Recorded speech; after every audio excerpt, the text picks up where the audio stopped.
I used to be this drug dealer selling all these drugs. I started as a worker, then I turned into the plug. If you see me on the corner, nigga, you knew what it was. I was only 17, learning what the money does. If I went and bought it soft, then hard is what I turned into. The profits in the wall and my mom furniture. I promise that we all eat. There's something that I'm certain of. My life was just starting. Go ahead and pull the curtain up. It wasn't called the bando, it was called the crack house. Guns and the ammo, don't wanna take that route. Got this shit handled, even in the bad drought. Only if you take a ride. Are you kidding me? You cocksucker.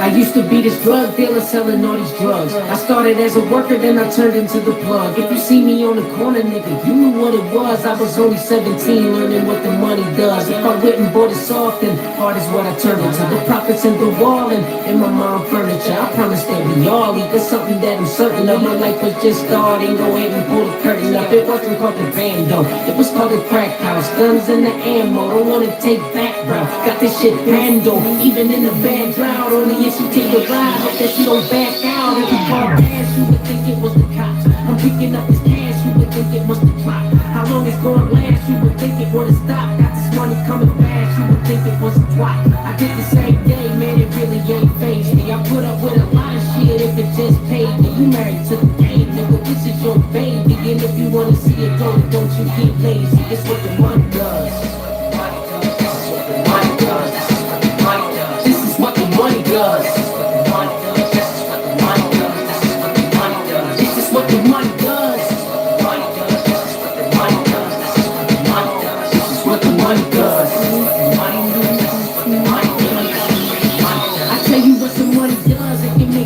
Strange things, like spending all your double clothes cause the name rings. Now you up walking feeling like someone ain't made game. Go to your left, that boy got on the same thing. Only difference is you got the broccoli first. Last Friday you matched the socks with the shirt.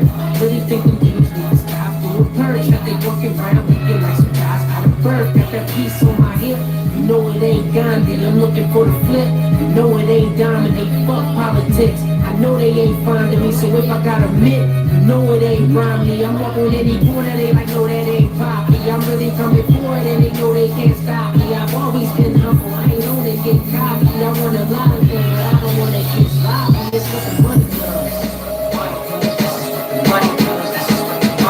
This is what the money does. This is what the money does.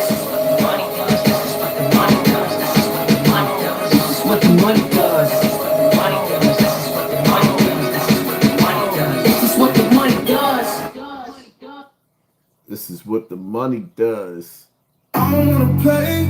Got the 40 with the extend. We just get warmed up. So stay out my way.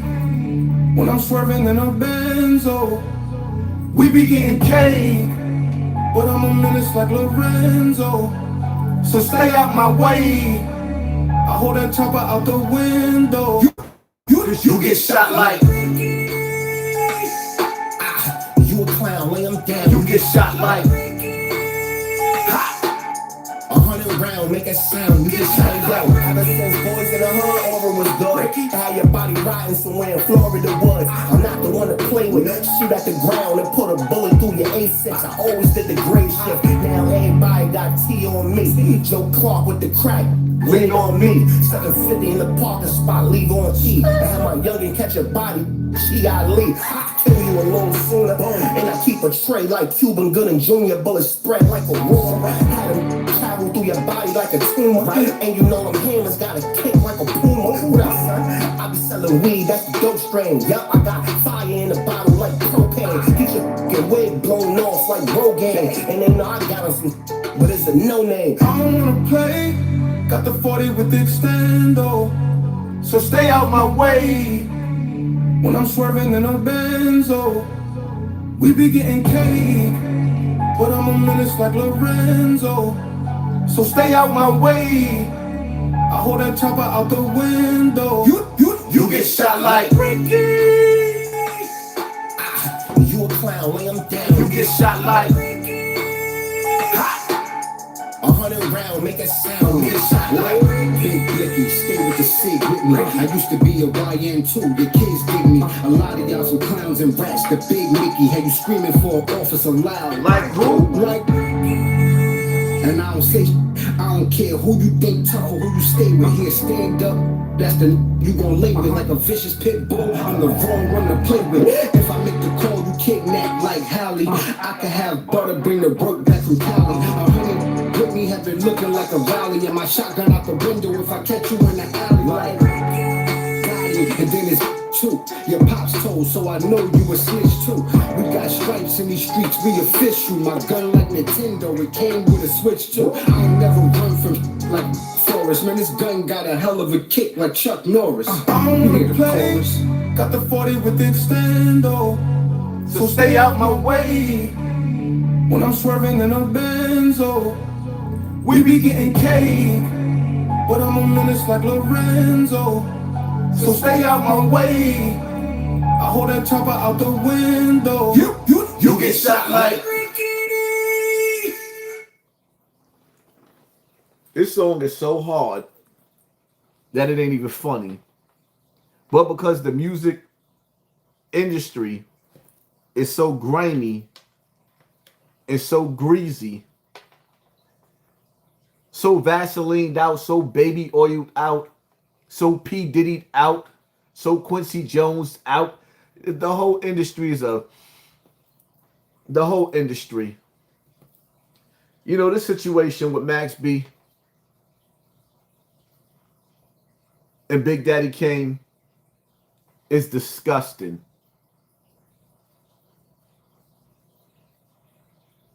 The way Max B tried to violate Big Daddy Kane is disgusting.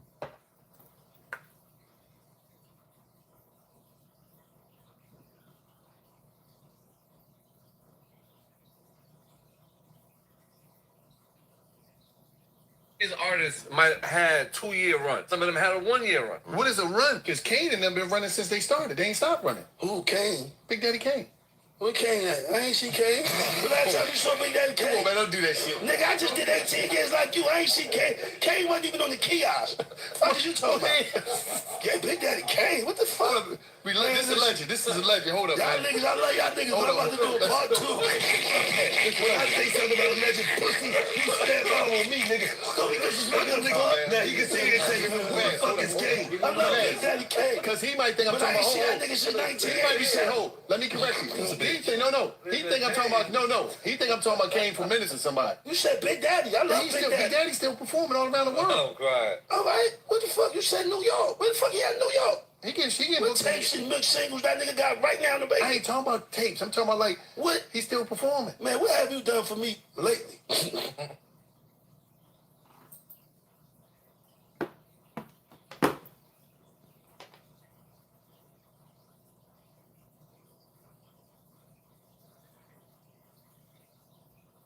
Y'all feeling that?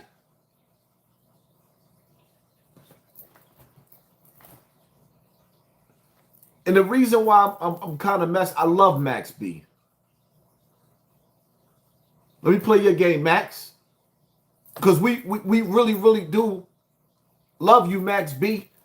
But your music can never do what Big Daddy Kane music did. Your music can never give us the gift of what music did back in the 80s. When we had to go through the burnt down Bronx. Not the fixed up Bronx that niggas is going through and hanging out. When we had to live in poverty and pain. When we had to live in piss and shit. When we had abandoned buildings right next to us. And we was doing backflips off of pissy mattresses. Kane's music got us through some of the worst times. When niggas was sad, depressed, mad, broke, living up under the poverty line, dope fiends all over the place. Papa was a rolling stone. Wherever he laid his hat was his home. Those days, remember them days? Kane had the energy to warm it up, Kane. Warm it up, Kane. Warm it up, Kane. That's why I don't play with niggas today. What Kane said, ain't no half stepping. Ain't no half stepping. I'm the Big Daddy Kane. Are you serious? The gift of music that Kane gave with the Juice Crew, one of the best songs that was ever made in the world, came from Big Daddy Kane, Craig G, Cool G Rap. It's called The Symphony. One of the best beats in hip hop. One of the best songs in hip hop through our worst times ever. These kids today wouldn't even have a clue of what we went through yesterday. The environment that we had to live in. We ain't have no cell phones. We came from the era where we had beepers. Then we had to go to the payphone to call the person back. We come from an era where we used to take pictures with cameras, then take the film and go get it developed. We come from the era where we had VCR, the big camcorders. You had to have money to have those to record your little moments, and it had a big tape inside of it. Now y'all living in the era where everything is combined into one. We in the future. Our past was crazy. And what Big Daddy Kane did for hip hop, this is why y'all never see me play the game of who's top five. Because in order to say top five or not, you have to go back to the beginning. You cannot compare nobody to nobody in hip hop can be compared to Big Daddy Kane. Right? Big Daddy Kane. Cool G Rap. What they did in hip hop in the beginning, LL Cool J. And I hate to say it, even KRS-One. MC Shan. And I hate KRS-One. But those, along with Run DMC, you cannot compare anybody to them. Because we wouldn't be where we at right now. And this is what I hate. EPMD as well. You can't compare nobody to them. Those are the fathers. Or the uncles. Salt and Pepper. You can't put them in a category. They are like the Adam and Eve. The Cain and Abel's. The beginning. You can't erase legacy. And see, the thing about it is, we living in a day and a time today. I gotta play it again, because some of y'all coming in, you wrong.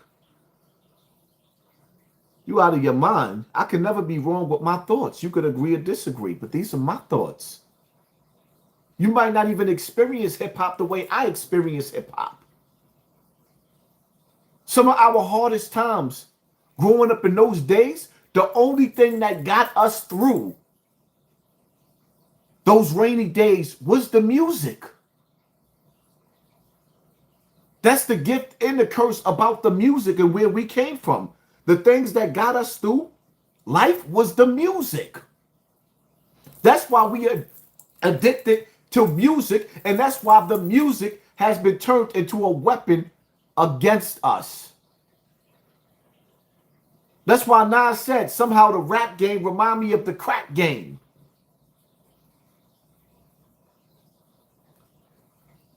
These artists might have 2-year run. Some of them had a 1-year run. What is a run? Because Kane and them been running since they started. They ain't stopped running. Who, Kane? Big Daddy Kane. Where Kane at? I ain't see Kane. The last time you saw Big Daddy Kane. Come on, man, don't do that shit. Nigga, I just did 18 years like you. I ain't see Kane. Kane wasn't even on the kiosk. What you talking about? Yeah, Big Daddy Kane. What the fuck? This is a legend. This is a legend. Hold up, Y'all man. niggas, I love y'all niggas, but I'm about to do a part 2. When I say something about a legend pussy, you stand on with me, nigga. Don't be disrespecting them, nigga. Now you can sit here and say, who the fuck is Kane? I love Big Daddy Kane. Because he might think I'm But talking I ain't about seen that nigga since 1980. He might be saying, hold, let me correct you. He think, no. He think I'm talking about, no. He think I'm talking about Kane from Menace or somebody. You said Big Daddy. I love Big Daddy. Big Daddy's still performing all around the world. Oh, God. All right. What the fuck? You said New York. Where the fuck he at in New York? He getting What tapes and mixed singles that nigga got right now in the baby? I ain't talking about tapes. I'm talking about like What? He's still performing. Man, what have you done for me lately? The only reason why Max B is still performing right now is because of French Montana. Those days of French hanging with Diddy, those days of French sitting in front of Diddy with baby oil on his chest and his nipples hard is the reason why Max B is performing right now. Those are those Diddy favors. Those are those French Montana favors. Shall we begin? Birthday to you.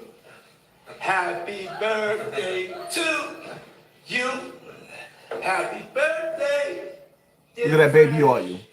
Happy birthday to you. Thank you.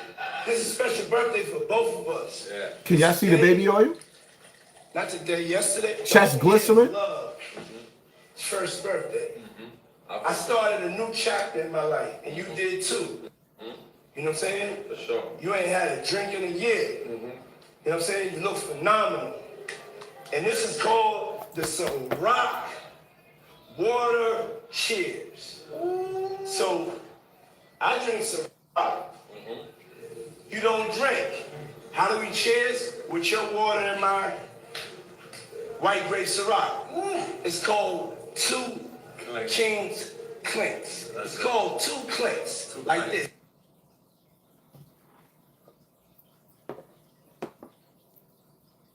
What are we talking about? I need y'all to super violate that like button, man, so we can get these notifications out. I need y'all to share this live so we can get back in this evil-ass algorithm. Come on, my nigga. Don't act like we don't know what it takes for you to get on top in the music industry. In order for you to be on top in the music industry, you got to be somebody's bottom bitch. Stop playing. That's why the music industry is over with.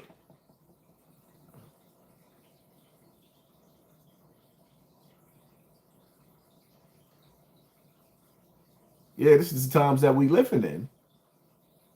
Nigga came out singing to the nigga like Marilyn Monroe.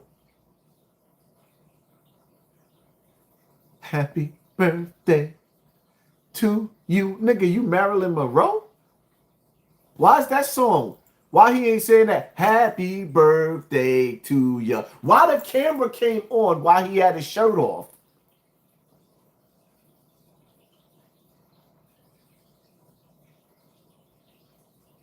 If you just got out of a pool with chlorine, why your chest glistering like that? If you just got out of the pool with chlorine, why is your nipples glistering like that? I mean, my bad. I ain't got no beef with you, French.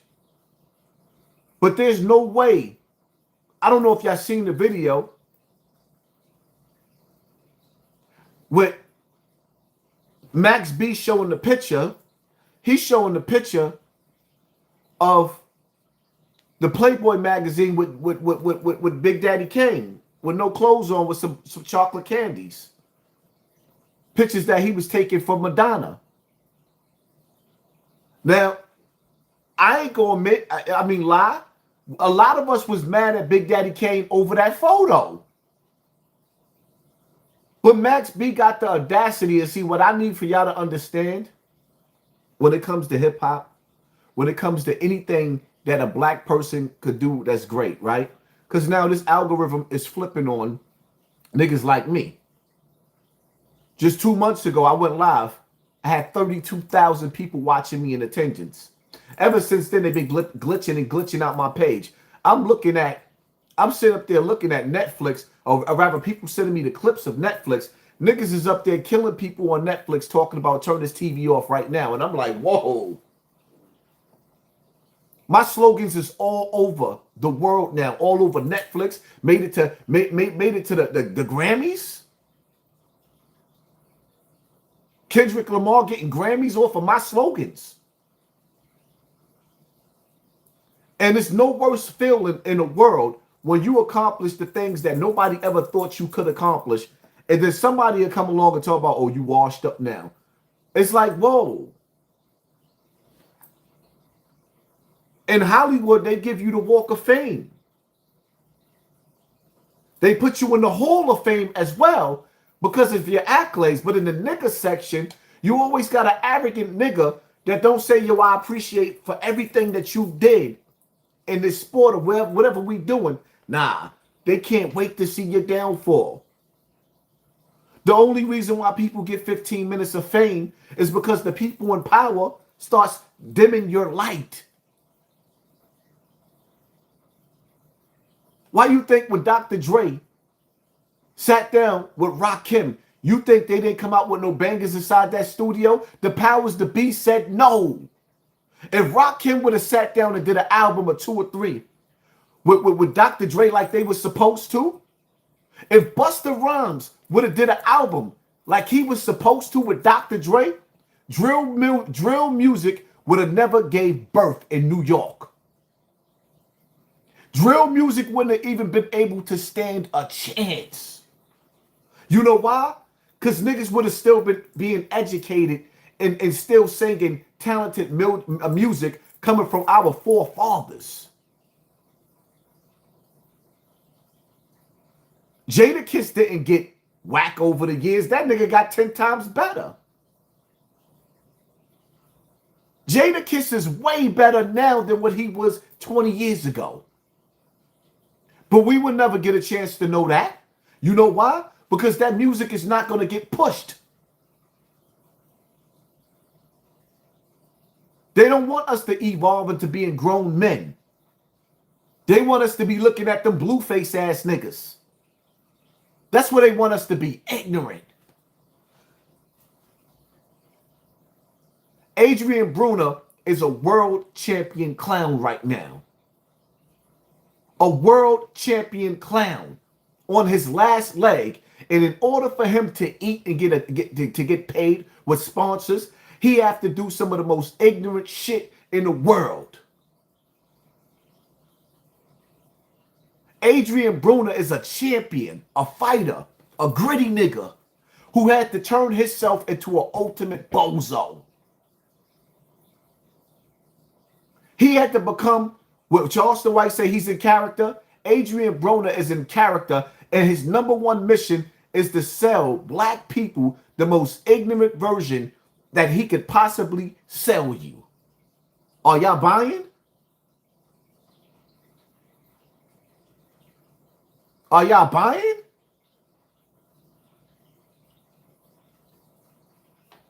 Y'all come in this building, violate that like button.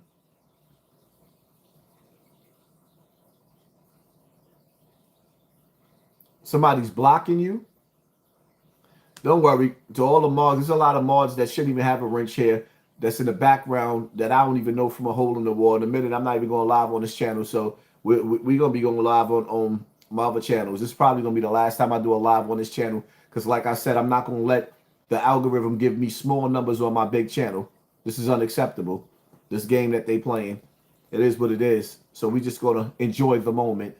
They can block as many as people as they want to. They ain't going to be able to block nobody on my next channel. Some of these mods, I don't even, you know what I mean? I gave people wrenches because they gave big donations. I don't even know them.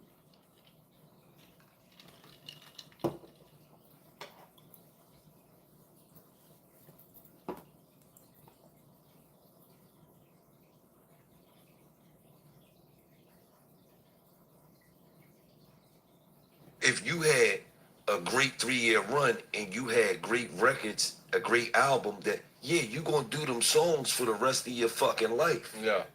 But you ain't got hits from 88 and then got hits from the 90s and then got hits from early 2000s. You just Kane got was hits. nice. He ain't had no big hits. No, bro. stop that shit now, He man. had nice joints. You know how to step it. No. The third album, the nigga went on Playboy with Madonna, had a thong on. What you talking about? Compare me to Kane. After the third album, the nigga started bugging out. Went on the cover of Playboy with Madonna, had a thong on. His nipples out. Fuck you talking about? Kane ain't had no thong. Don't do that. He did shit. Pull the cover up with Madonna. Pull that shit up. Big Daddy Kane a thong. Pull that shit up. Oh, you would do that to Kane? Pull it up. This was before my time. Don't you do that shit. Don't do that shit. Don't do that to Kane. Don't do that to Kane, man. Hey, Big Daddy Kane, this was before my time. I only say pause, but you talking about pull that Big Daddy. He turned to a dandy.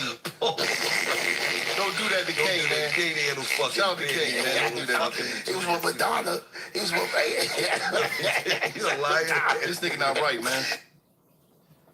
Yo, but he dead wrong.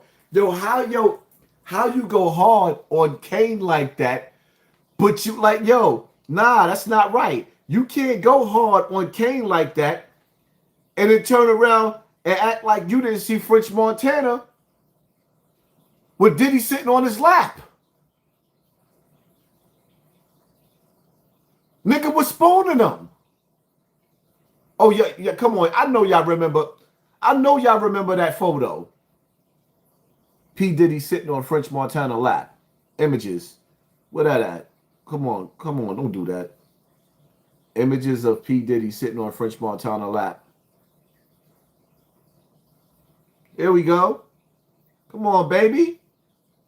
We all we got. Come on. Don't act like you didn't see this. Max B, come on, my nigga. You said it out of your own mouth. So you knew Kane took them photos for Madonna. But who was your man taking this photo from? I just gotta ask, like, how you feel comfortable with this nigga on your lap with his shirt off? Are you kidding me?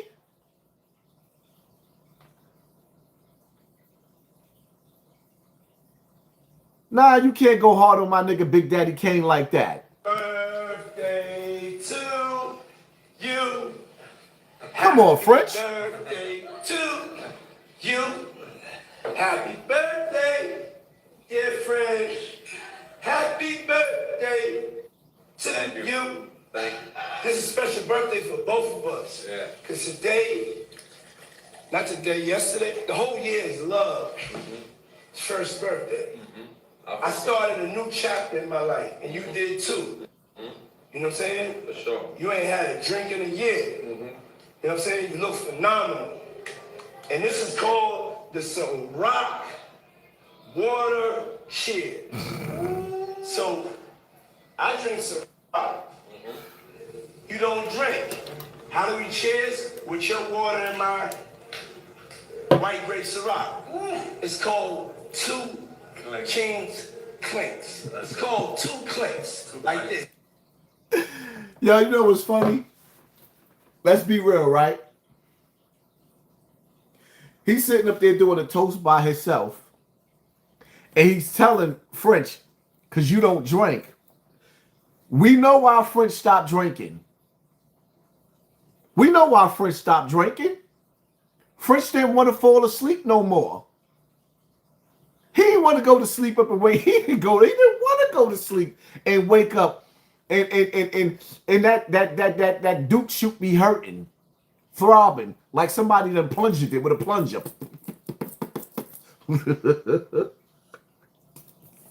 Listen, man. Whatever. It is what it is. It is what it is.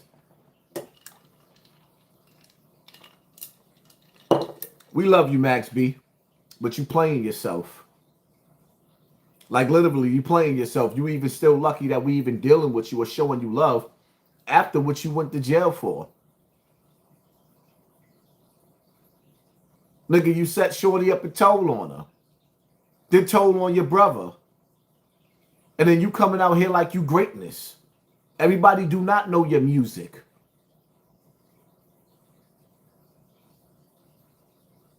Nigga, all the way in violation. You can't, I'm not letting him sit back and do that to Big Daddy Kane. Like, nah, my nigga, you can't do that to Kane. You can't do that to Kane. All of us, I don't care who you are.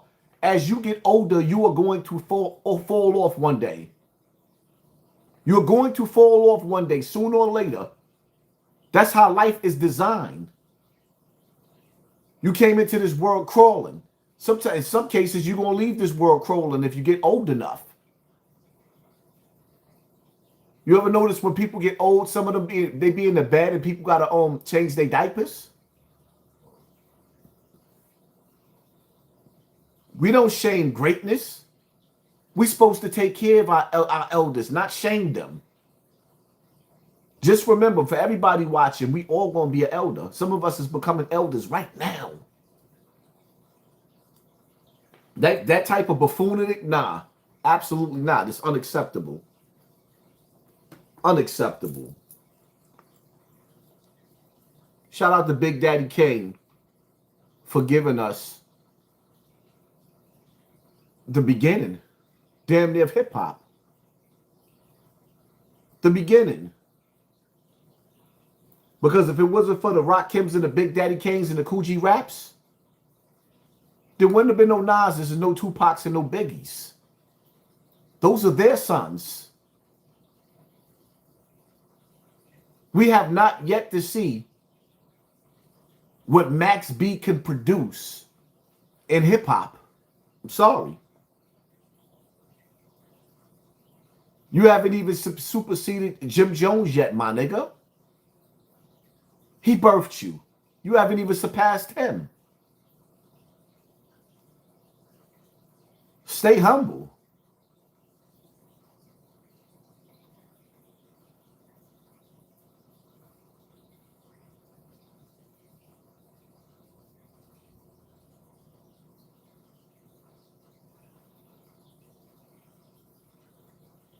Charlston White said y'all some punk ass bitches and some pussy ass hoes. Now when he first said it, I was like, hold on.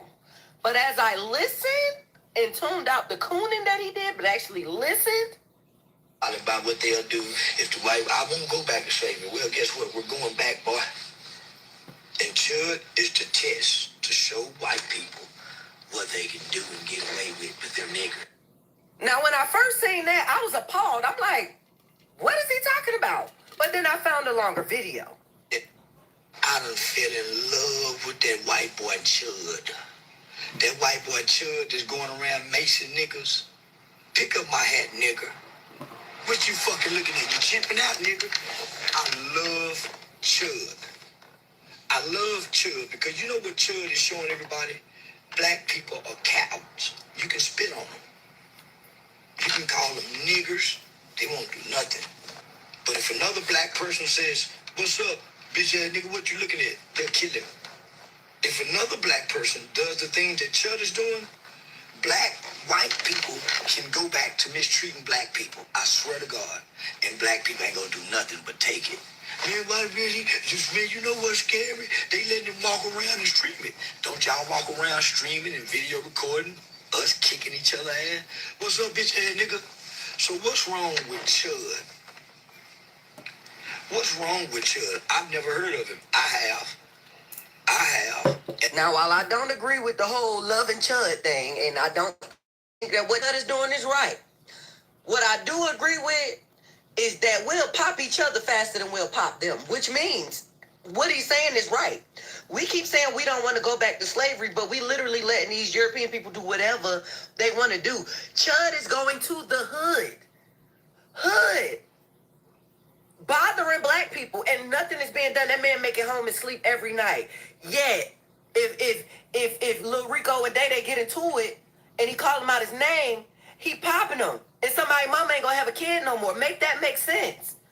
Chud is literally showing these people that they can go back to doing the shit they used to do back in the day and get away with it. And before you get in my comments disagreeing, make it make sense that we pop each other faster. Why is Chud still out there? Before you argue with me, justify why Chud's still out there and he's still able to do what he do. But we done lost too many of our people to the hand of each other. Explain that. Y'all niggas make me sick with these one-sided scenarios. Shall we begin?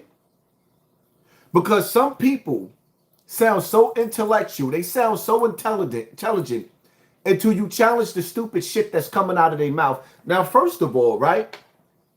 Chud was going through neighborhoods, through gas stations, and he was analyzing who was going and who was coming, and he was picking his victims from that.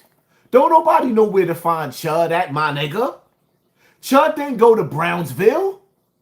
Chud wasn't out there in Brownsville in Brooklyn where niggas would turn your TV off just for looking the wrong way. Chud wasn't out there. Chud didn't go over to the Bronx.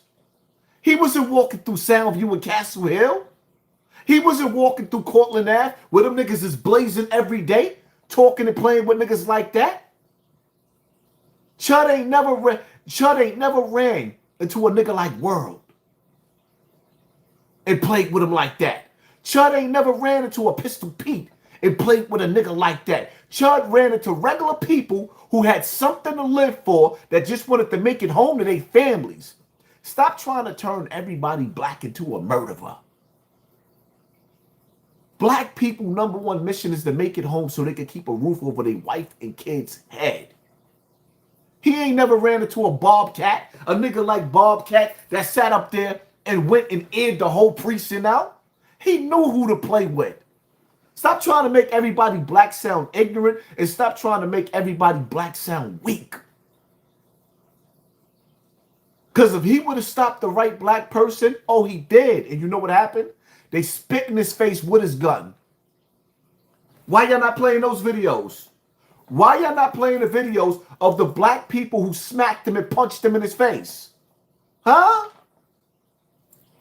So it's easy to sound, because the reality of it is, and they smacked him and punched him in his face when they didn't have no gun and he had a gun on them. He had to build his confidence up to clap a black man, and now he faces 60 years in jail.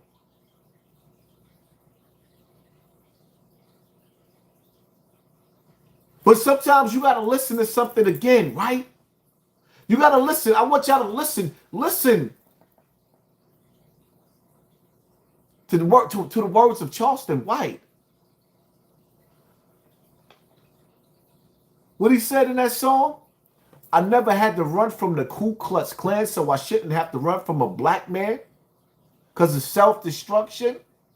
But when you flip that and you think back to the days of slavery, when a slave master did some of the most horrific things.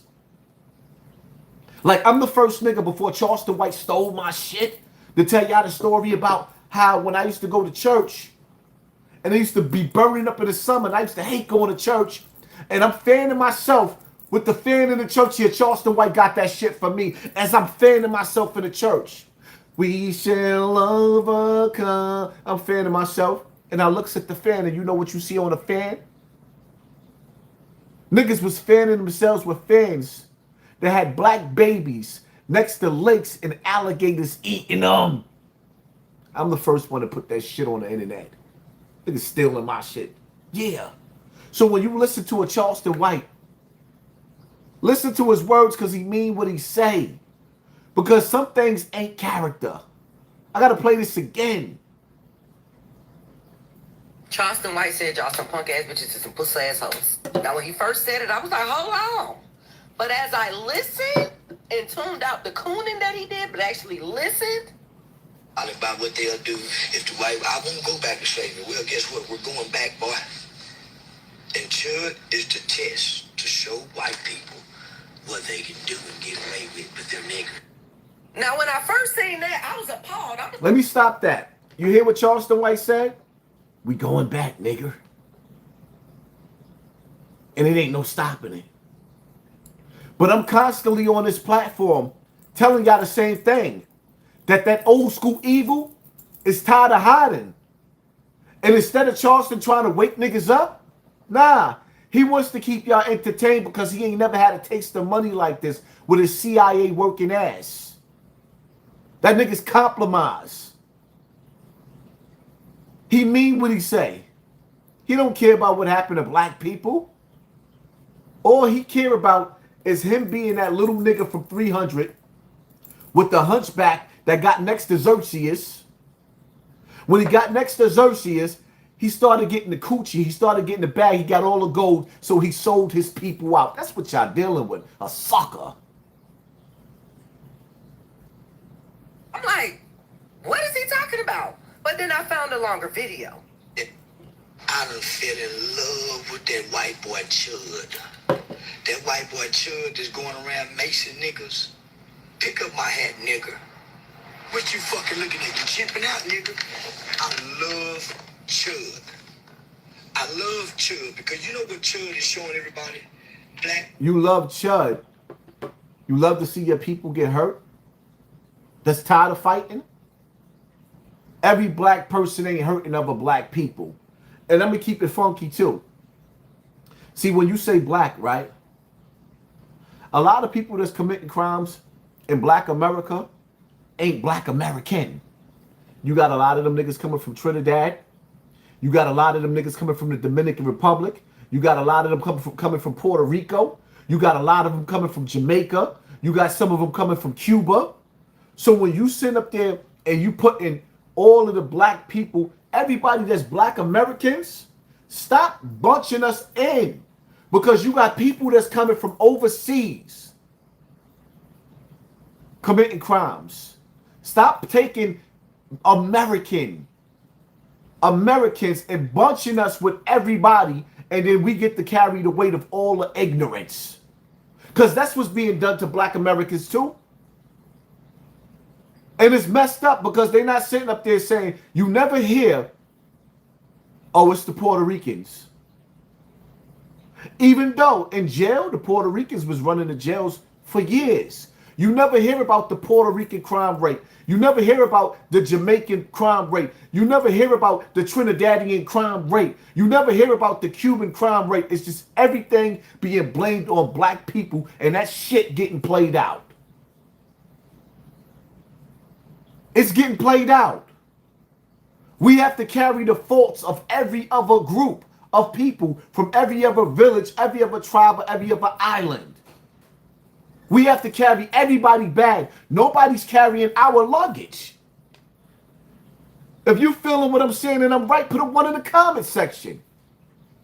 You disagree, put the 2 there. You gonna sit up there and tell me that I'm not right? We gotta carry the weight for everybody? You never hear about the Latino crime rate. They don't put that stigma on our Puerto Rican brothers and sisters. They don't put that on our Trinidadian brothers and sisters. No, they don't. They don't put that on the brothers and sisters that come from Africa. You think them niggas don't be committing crimes? How they be getting locked up all the time selling all that fake shit down on 42nd Street?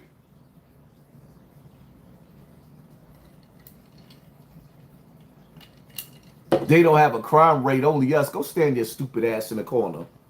You sound stupid. That lets me know right there that you ain't never been to jail. That let me know that you ain't never been to jail. Don't speak if you don't know.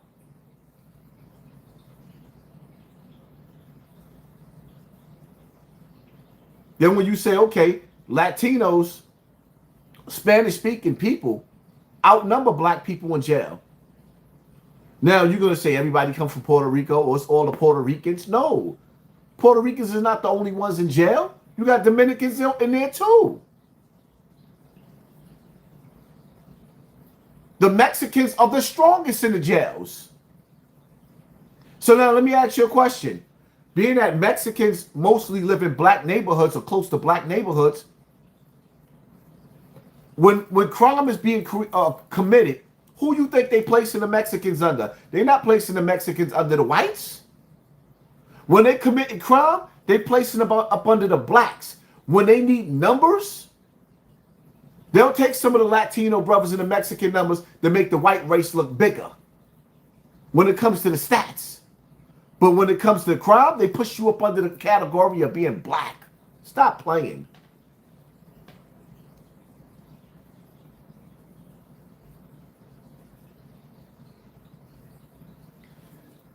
Do you see them black teenagers chimping out in Chipotle? Did you see the video of the white man they just caught sleeping with a dead horse? Huh? Do you be seeing the videos of the white women putting the horse meat in their mouth? Huh? Did you see what white people did to the people over there overseas and killed all them kids in school when they dropped the bombs? It kind of reminded me of the Gap Band. You dropped the bomb on me, baby. I didn't know when the Gap Band made that song, they was talking about how American governments drop bombs on them. But now we are watching our tax money. Don't nobody kill more people than white people. Who make nuclear weapons? White people. Who makes all the guns? White people. Who got warships? White people. Who traded slaves all over the world? White people. What are we talking about? Who's on the Epstein list? White people. Who's accused of eating children? White people. Who created adrenochrome? White people. Don't play with me in my comment section. And shout out to all my dope white people out there. But we're not going to play that. That's not a game that we're going to play, not over here. I'm not Charlston White, my nigga. I'm not catering to the slave and kissing the ass of my slave master and dissing my brothers and sisters. We're not doing that neither. I'm hard on black people and white people. But when it comes to painting pictures and making us look like, oh, we chimping out, shit, we ain't got shit on the white man. Who goes into another country and steals the president? White people. Of a Spanish speaking place too at that. Huh? Who goes overseas and who goes over to Saddam Hussein? Chased him down. That's why Iran learned from that. Iran learned from that because Iran and Iraq used to have serious wars. And Iraq used to come out on top sometimes. Iran learned from what America did to Saddam Hussein.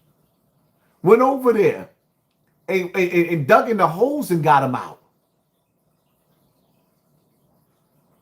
Muammar Gaddafi told the world that he was going to liberate and free black people in Africa. And America went over there and turned his TV off. What are we talking about? America is the greatest slave master ever. Donald Trump just got called out by Elon Musk for being on the Epstein list. And then turned around and had a meeting in Africa with him just now. How you having meetings with a nigga that told the world you on that list? How are you traveling with a nigga that told the world you on that list? Come on, my nigga. Your ancestors is nasty. Don't play with me. You got the wrong one. Don't do that. Chimping out.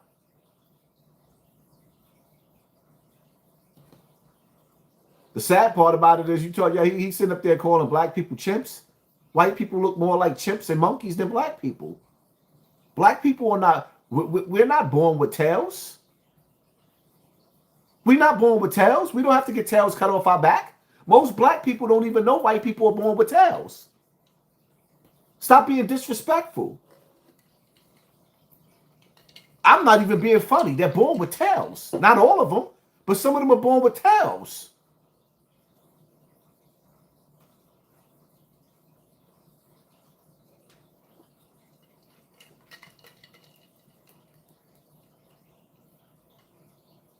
I'm not here to disrespect nobody. I don't care if you white, you black, but when you come in my comment section, we're not going to do that. I'm hard on my people, but I will defend mine too at the same time. Don't never get it messed up. But yeah, when you listen to Charlston White, when you listen to him, and I like to play things in its entirety, yeah. I had some things to talk about going into this live, and I ain't got to stay alive all night, but I'm damn sure going to talk my talk. Charleston White said y'all some punk ass bitches and some pussy ass hoes. Now, when he first said it, I was like, hold on. But as I listened and tuned out the cooning that he did, but actually listened, about what they'll do if the white, I won't go back to slavery. Well, guess what? We're going back, boy. And Chud is to test, to show white people what they can do and get away with their nigger. Now, when I first seen that, I was appalled. I'm like, what is he talking about? But then I found a longer video. I done fell in love with that white boy Chud. That white boy Chud that's going around macing niggas. Pick up my hat, nigga. What you fucking looking at? You chimping out, nigga? I love Chud. I love Chud because you know what Chud is showing everybody? Black people are cowards. You can spit on them. You can call them niggers. They won't do nothing. But if another black person says, what's up, bitch ass nigga, what you looking at? They'll kill him. If another black person does the thing that Chud is doing, white people can go back to mistreating black people. I swear to God. And black people ain't gonna do nothing but take it. Man, why really? Man, you know what's scary? They let them walk around and stream it. Don't y'all walk around streaming and video recording? Us kicking each other ass? What's up, bitch ass nigga? So what's wrong with Chud? What's wrong with Chud? I've never heard of him. I have. Now, while I don't agree with the whole love and Chud thing, and I don't think that what Chud is doing is right, what I do agree with is that we'll pop each other faster than we'll pop them, which means what he's saying is right. We keep saying we don't want to go back to slavery, but we literally letting these European people do whatever they want to do. Chud is going to the hood, bothering black people, and nothing is being done. That man making home and sleep every night. Yet, if Lil Rico and Day get into it, and he call him out his name, he popping them. And somebody's mama ain't gonna have a kid no more. Make that make sense. Chud is literally showing these people that they can go back to doing the shit they used to do back in the day and get away with it. And before you get in my comments disagreeing, make it make sense that we pop each other faster. Why is Chud still out there? Before you argue with me, justify why Chud's still out there and he's still able to do what he do. But we done lost too many of our people to the hand of each other. Explain that. Some things don't have to be explained. Shut in jail right now because sometimes ignorance to take yourself out, and that's exactly what that ignorant nigga did. He took himself out. Shout out to the judge who gave him $1 million bail. It is what it is, man.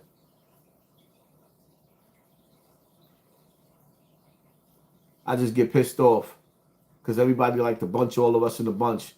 I know black people that'll rock your goddamn snot box. Stop putting us all in the same box. Chuck would have came across me and he would have called me a nigga. 9 times out of 10, I'll be sitting up here eating commissary. Sit up there and mad at myself. Let me tell you something. To all you people out there that's watching. I don't care what a person call you. Take a deep breath and walk away. Your main mission is to make it home to your family. Now, when a nigga put his hands on you, you take it off. You seen the Book of Eli? You seen what Denzel did? Denzel took that hand. He said, you touch me with that hand, you'll never get it back. You can say whatever you want to say depending on what day you catch me. Because you say the wrong thing to me, I'm on go time. I'm just a little on the edge with people playing with me. But anybody who's watching me, your #1 mission is to make it home.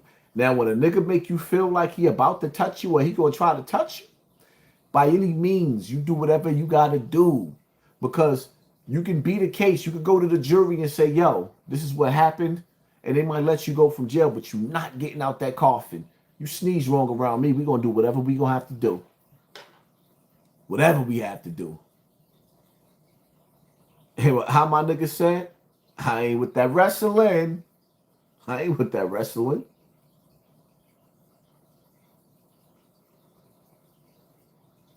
And just when I think Charleston White really can't piss a nigga off. What recently went viral is a video of two men that were discussing, it was the 50-50 man and the I pay 100% of everything, man. Yeah. And I'm just telling you, you need to go harder. Nigga, your dick ain't big as mine. Shut up, nigga. You got to take the whole thing. Nigga, you can't fuck like this here, nigga. Yeah, nah, nigga, fuck now. Sorry, nigga, fuck good. Ain't got to go pay all that shit. Nigga, you do that. Nigga, I was a star running back in high school. Went to prison at 19 years old. Nigga, I'm a hood superstar. I ain't got to do none of that. I just got to meet this bitch halfway. That nigga said, you ain't got to go to full 100. You do, nigga. That nigga said, I make $14 an hour. I mean, she gotta go for, like, in order for us to live, all right, we gotta go. Man, listen, the whole 100 nigga don't know. When I got in a relationship, I wasn't even needing 50, nigga. What is he talking about? I wasn't even needing 50. Nigga, I showed up with trash bags. Nigga, 2 pair of shoes. Nigga, dishwasher nigga with you. Yeah, no, nigga, yeah, you go on with your college degree having ass. Charlston White, I appreciate you for doing that video about me, brother.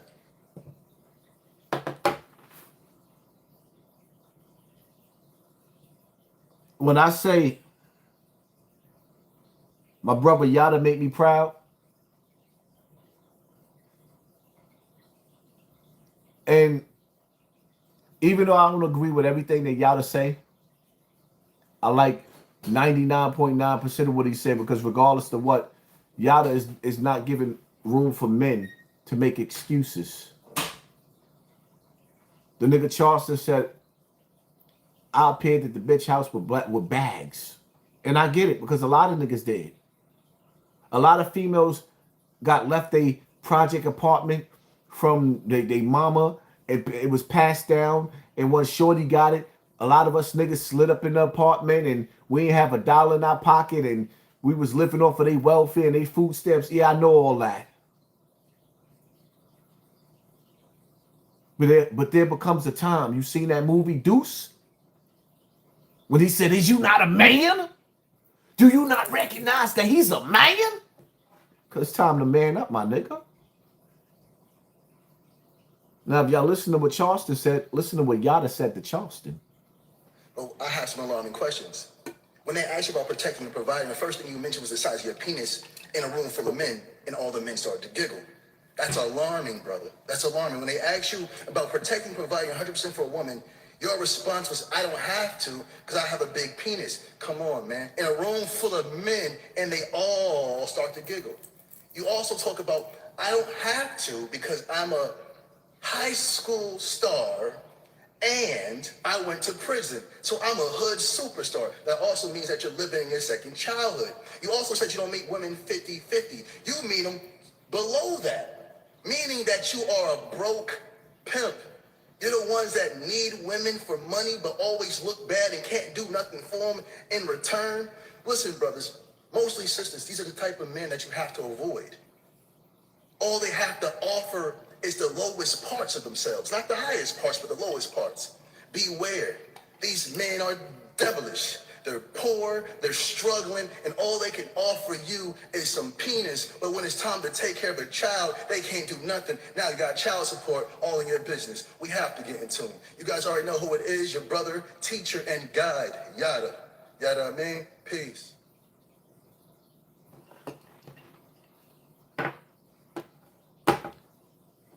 And going on 50 years old, shit is getting embarrassing.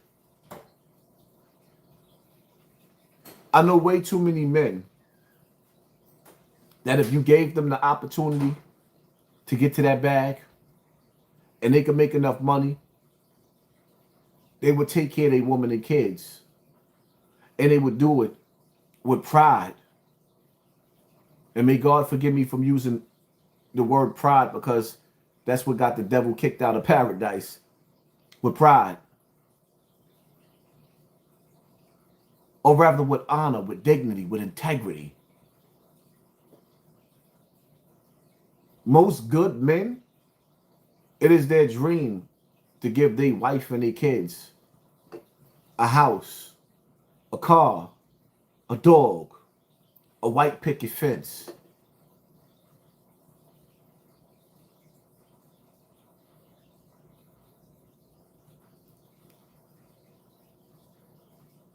To the brothers out there that don't have it, keep wanting it. I want you to hate your situation. I want you to look at where you at and hate it in your heart. And then pray for what you want. Stop getting comfortable in poverty, piss and shit and pain. Stop getting comfortable in the projects and tenement buildings. Stop. Stop letting these rich rappers sit up there and manipulate y'all into feeling like the hood is everything. It's not.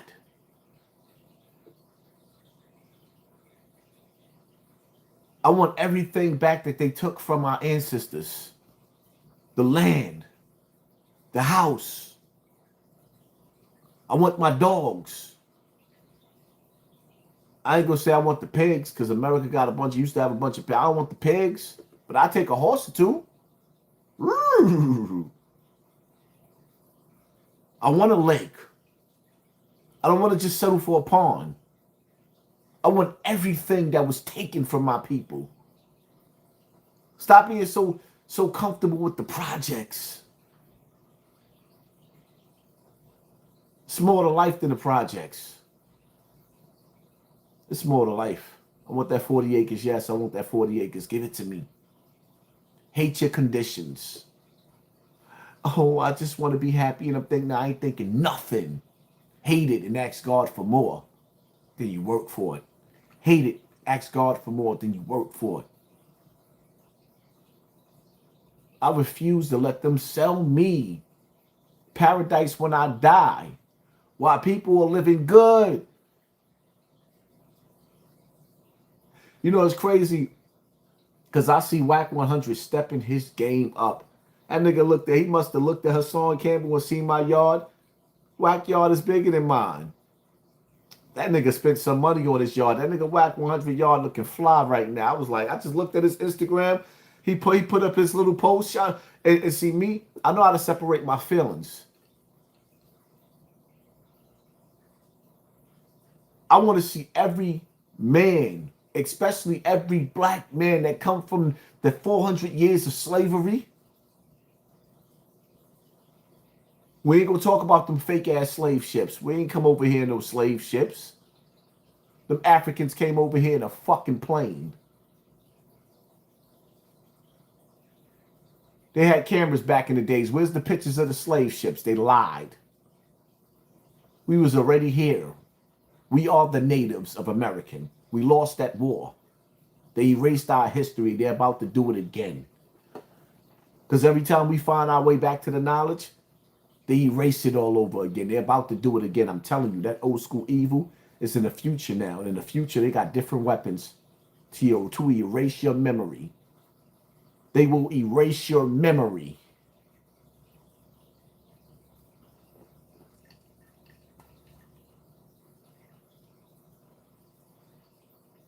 We're not African. We more special than them.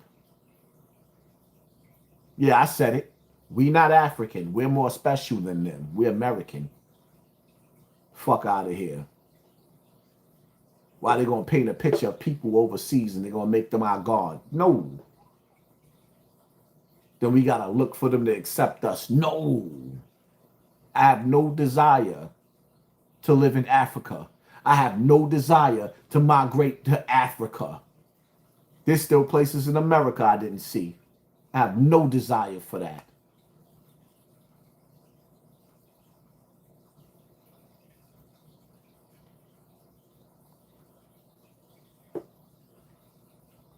HASSAN, you dumb, and the first humans came from Africa. Do you know that you got scientists right now that actually found bones, black bones in America that's older than the oldest bone in Africa? Oh, you didn't know that? Oh, you didn't know that, right? Right. Then say you didn't know that and shut the fuck up, idiot. Oh, you didn't know that the real Egypt is in America and the chosen people of God that they talk about in the Bible is really in America? That's why they try to make us think that we from Africa. No, it was here, nigga. Why you think they keep their foot on our neck? Why you think we got so much surveillance where we live at? When Christ come back, who you think he coming back for to save? Why you think they try to do? They try to keep their knee on our neck? Why you think they created a word and they call us the Goyim? Who you think they call them the Goyim? Huh? All you niggas think you know something until you know something. The oldest bones is in Africa. Yeah, right. Shut up.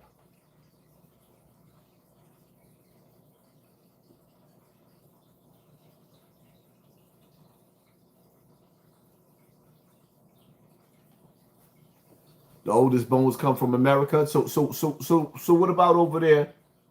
All that land over there behind that ice wall, huh? What about them continents over there? What about those people over there? You know who they look like? Us.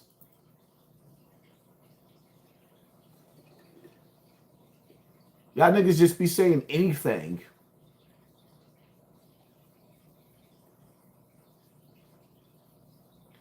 Kemet is what they call Egypt now over in Africa. Egypt is really over here in America. America was called a Mexican because Mexico, Kemet, in America was one. Every time the colonizers conquered us, they changed the name. We never used to have two names. In some places, they call you Abdullah. You know what Abdullah means? It means son of. You were son of this. You was able to trace back to your first fathers. You can't do that no more. You know why? Because you've been conquered. You don't even know who your great-great-grandfather is. You don't even know who your great-great-grandfather is. That's forefathers. You can't go back to forefathers. You know why? Because you've been conquered. And everybody arguing like they right and who's wrong. Listen, you've been annihilated in a war. You wasn't just put into slavery and you think your people didn't fight. No, they fought. You better look up the Gullah Wars. They didn't just give black people back our freedom, nigga. We tore this country to pieces.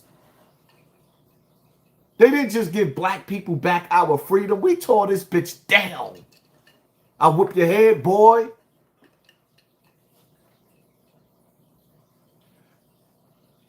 Who don't know about the Dogon tribe? And you think because the Dogon tribe sit up there and tell you about the planet Sirius, oh, I don't know about the planet Sirius too?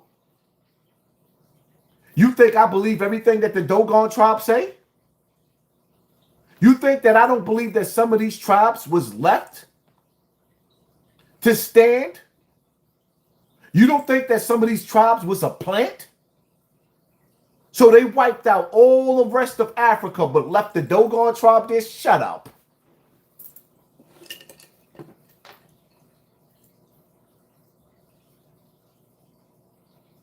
Sometimes you got to ask more questions. Oh, you don't even know what the Dogon tribe. Yeah, I know who the Dogon tribe is, and I know what they teach about planet Sirius, just like I know about the African dude over there, one of their biggest spiritual leaders, teaching about the aliens kidnapping him and playing all in his butt. I know about him too. Nigga, this shit you talking about, I've been studying this shit and looking into this shit 30 years ago. And then I realized it's all a lie. Because when you sit back and you start to analyze everything that's going on and what they teach you in history, when you listen to the prophets and how the prophets prophesize, all of the technology superseded the Bible and the Quran that we have today, that they prophesied about. When the Prophet Muhammad went to the mountains, he prophesied about everything that we have today. How did he know? Because he saw the technology. When the earth is flooded, niggas don't be getting in boats. They go into the mountains. They're safe places. The earth flooded for 40 days and 40 nights. It's always a safe place. Technology has been rolling over from the beginning of time. Where's the Dogon tribe technology? So they got the technology to teach you all about the planet Sirius, but these niggas couldn't even give you the first cell phone. Shut the fuck up. Think, Daniel son. Think. They got the knowledge and the technology to tell you about all the planets that you never seen. And the Dogon tribe said it. So because the Dogon tribe said it and the white man said it is right, white man told you that he made it to the moon. Other people's telling you that there's a barrier in between the earth, just like in the ocean. There's a barrier when you try to travel from one land to the next land. Salt water in the middle of the ocean. When I seen that after reading the Quran, when I seen that on my first cruise, I thought that was the most magical thing in the world. Where you in the ocean and you get to see where the salt water and the fresh water collides with each other, but they do not mix. There's an invisible barrier that keeps salt water and fresh water from emerging into each other. And I thought it was beautiful. Sometimes you need to get out and travel. I got on an airplane, and you know what I thought? I was on my way to Puerto Rico, and I looked out the plane and seen the sun underneath the plane. And ever since then, I've been asking questions. Some people say, oh, that's refraction. Like, why am I seeing the sun underneath? Like it's like the sun is underneath the firmament, but it was underneath the plane. Oh, they call it refraction. I don't know what to believe in. You don't know what to believe neither.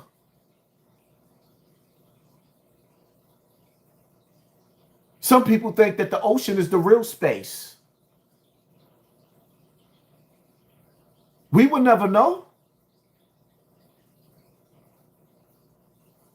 Until you actually can really go out of space yourself, we don't know what the hell really going on. Don't tell me nothing about the Dogon tribe.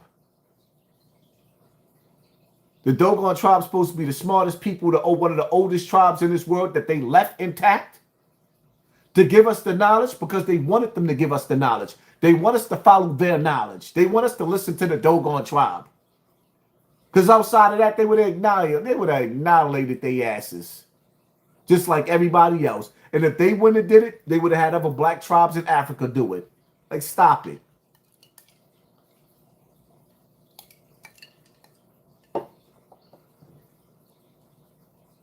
Y'all believe everything y'all hear.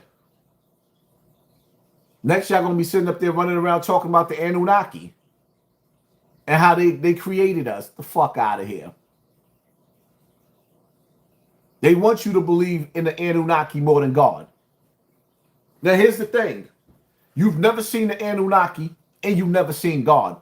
But now you rather take the Anunnaki over God? So you will tell me an egotistical tribe of people called the Anunnaki, egotistical, created black people, then they disappeared, never to want to be seen again? They don't even want to give us a phone call or let us know that they exist?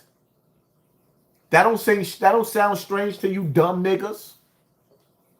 If I'm making a little bit of sense, just press 1 in the comment section. You're going to tell me an egotistical people called the Anunnaki, who's supposed to be like gods to us, who ruled, who slept, who eat and shit and piss on this earth, decided one day that they just was not going to communicate with their children on this earth anymore. But just one day, they're going to make a return and they're going to come back just like Jesus. So now you selling me another Jesus story, right? Huh? So now you don't want me to believe in God no more. God ain't real. The prophets ain't real, but the Anunnaki is real. Kiss my ass with your mother's mouth. Please and thank you. Y'all niggas gotta stop. What y'all call it? Oh, he's a spook. Nigga, your Anunnaki's a spook. Right along with Dr. York. Your Anunnaki's a spook. Right along with Dr. York.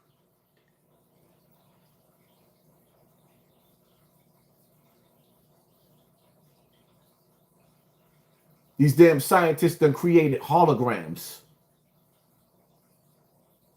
Holograms. These scientists created technology where they could talk to your brain through this 5G, 6G shit telepathically. So now when you hearing voices, you hearing the voices that they sending directly into your brain. Y'all didn't watch the videos where the monkey was talking to the computer telepathically? When they put the thing on his head, which I wasn't watching that? How the monkey telepathically was playing video games too?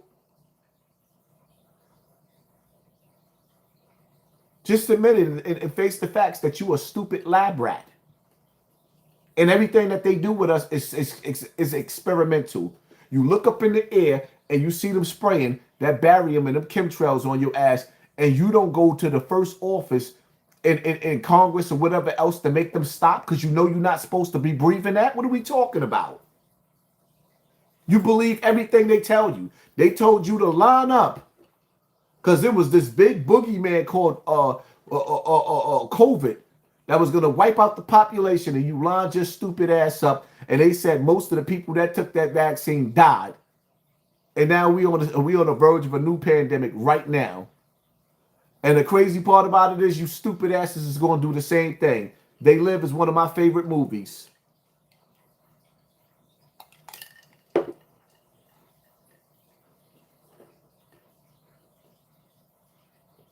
Listen, do me a favor. If you're going to question God and whether God is real and whether God is not real, don't come to me talking about no goddamn Anunnaki because I'm going to punch you dead in your face. Do not come to me with some mystery rulers that's hiding from us. If your Anunnaki got to hide, how y'all say God is hiding, let's play your game now. If your Anunnaki is hiding just like God, right, get him the fuck out of here. I'll throw darts at them niggas. I don't want to hear it. Stop. Stop. Then y'all be running around posting like y'all found something new talking about some goddamn Anunnaki. Get out. Get your hand out of my goddamn pocket. You ain't never seen an Anunnaki just like you ain't never seen God. I've prayed to God and I've got some answers and blessings in my life. Do you pray to the Anunnaki? Do they answer your prayers? Do they talk back to you? Do they even like you? You want me to believe that they exist, but they won't even come knock on your door and say, what's up? It's Thanksgiving, my nigga. Get the fuck out of here. Stop playing with me.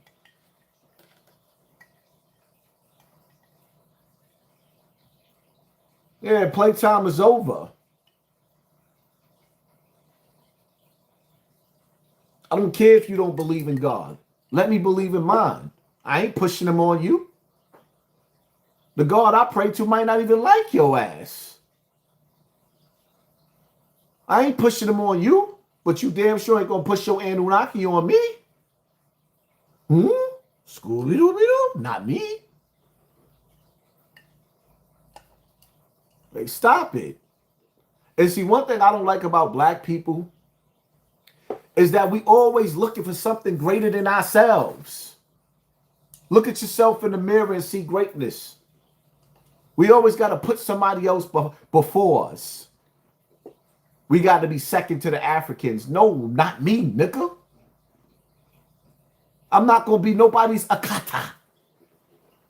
I'm not going to be nobody's Akata.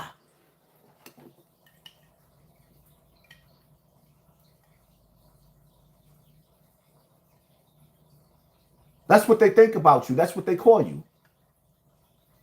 Over there in Israel, they call you Goyim. In Africa, they call you a Kata, the American cotton picker.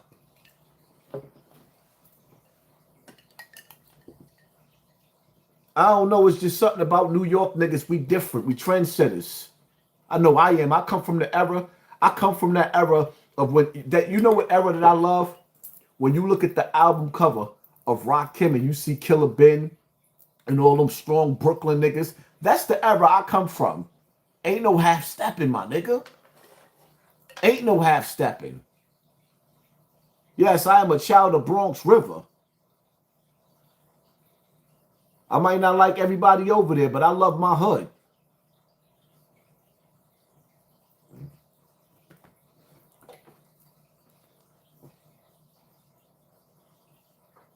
We just got to wake up as a people.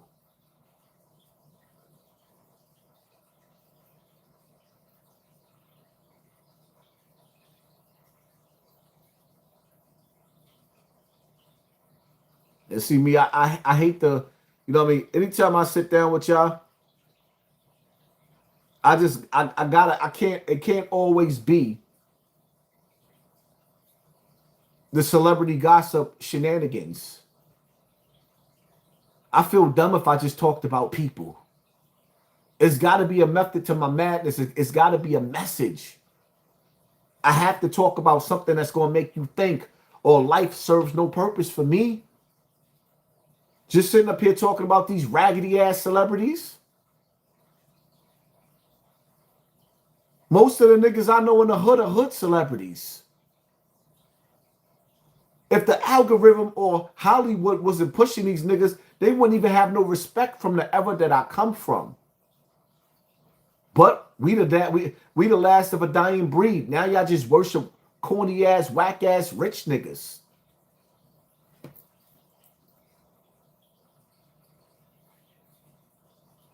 Sometimes when I listen to people talk, it ain't just about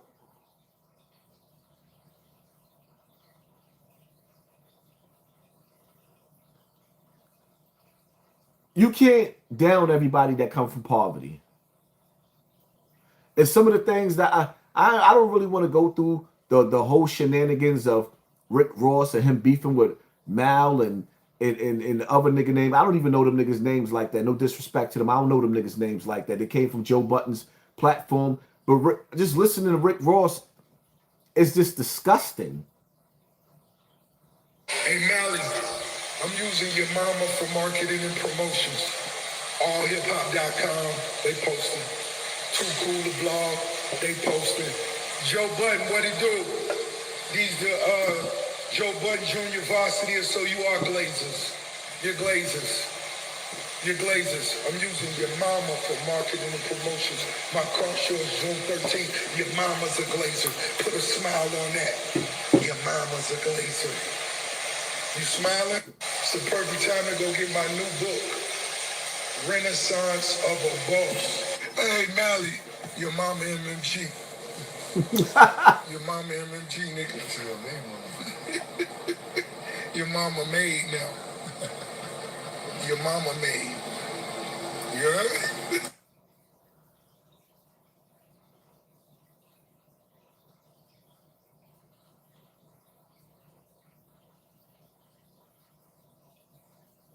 Hey, Mally, your mama MMG. Your mama MMG, nigga. Your mama made now. Your mama made. You heard? It's been a debate.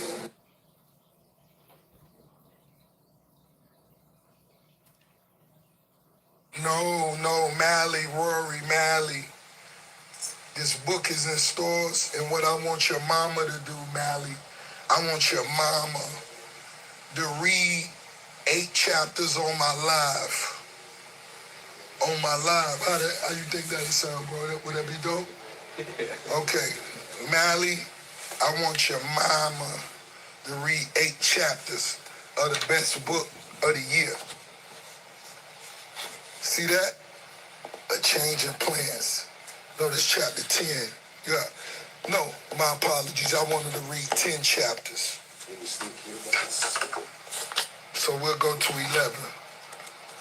You know what I mean?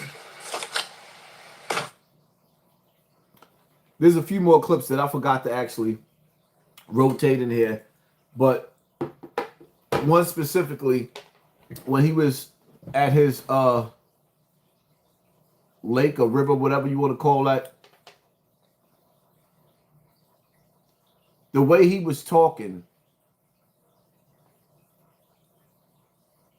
he puts anybody down that's not in his position. And when a person shows you who they are, you believe them. I can't be cool with anybody that thinks that his money status gives him authority or makes him better than me. Nah, I can't. There's a lot of niggas that got money that's suckers. Most of them. I've seen niggas from my hood. I've seen Swelly. A lot of niggas support Rick Ross. But I've done more for these niggas than Rick Ross. I've seen a lot of niggas put their life on the line when Rick Ross pulls up, and other celebrities as well. It's not just Rick Ross. These niggas pull up in different states, and the shooters come out to hold them down. And then the shooters is going home broke. And niggas is pulling up to dudes that's sitting up there when they speak and they talk out of their mouth. They talking about poor people as if we trash. And see me, I'm not rich, but I'm not poor neither. And if I'm feeling some way, y'all damn sure should feel some type of way. Because I'm getting to a bag.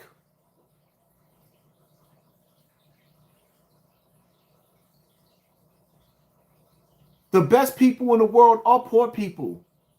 The most evil people in the world are rich people.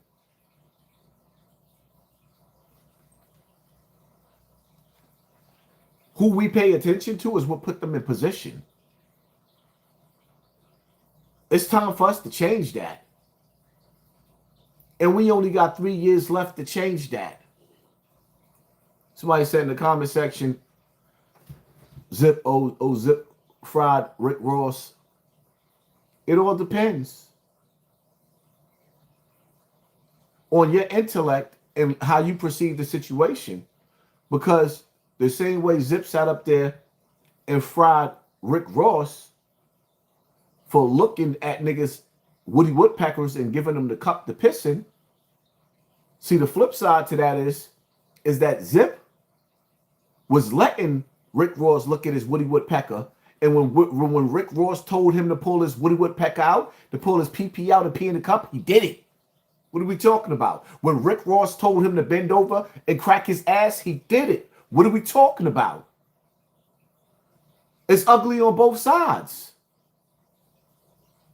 Rick Ross spent probably a year being a correction officer. Zip spent 20 years with COs looking at his asshole, telling him to cough. Now, could you imagine bending over in front of a correction officer and then he told you to bend over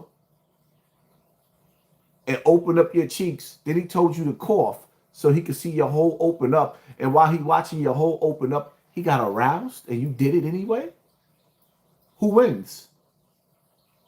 See, it only sounds good to a person that's really not paying attention on both sides. I don't see it funny on either side. That's some humiliating shit. Whether you the correction officer or you the inmate, it's both. It's disturbing on both sides. You can't pause real life, my nigga. We got to stop with the Cameron shit. Y'all got to stop with the corny Cameron shit. You can't pause real life. That's the realest shit that you're going to go through.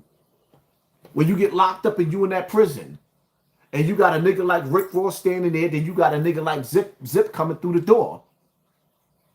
And in some cases, they make you, if they ain't hosing you down, you get in the cold shower. In some jail, when I first got there, they hosed me down with cold water. They gave me this bug stuff to put on me to make sure I ain't have lice. And everybody coming through. Then the first thing you do when you get to the jail, you don't go to no housing area. You go see their doctor. And the first thing they do is stick a needle in you and tell you, oh, this is a tuberculosis shot. Yeah. I just had my red ID over here. I don't know where I put it. I just found my red ID from prison. Yeah.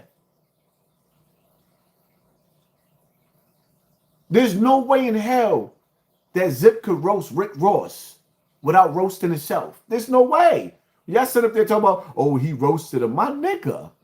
Every time the correction officer say cheese, you showed them your cheese. You showed them your donut, nigga. Ain't nothing funny about that on either side. It's ugly. Yeah, it sound funny.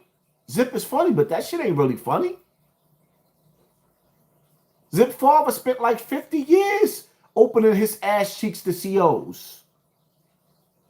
His uncle spent like 50 years opening his assholes. His brother back in jail right now opening his asshole to COs. What are we talking about?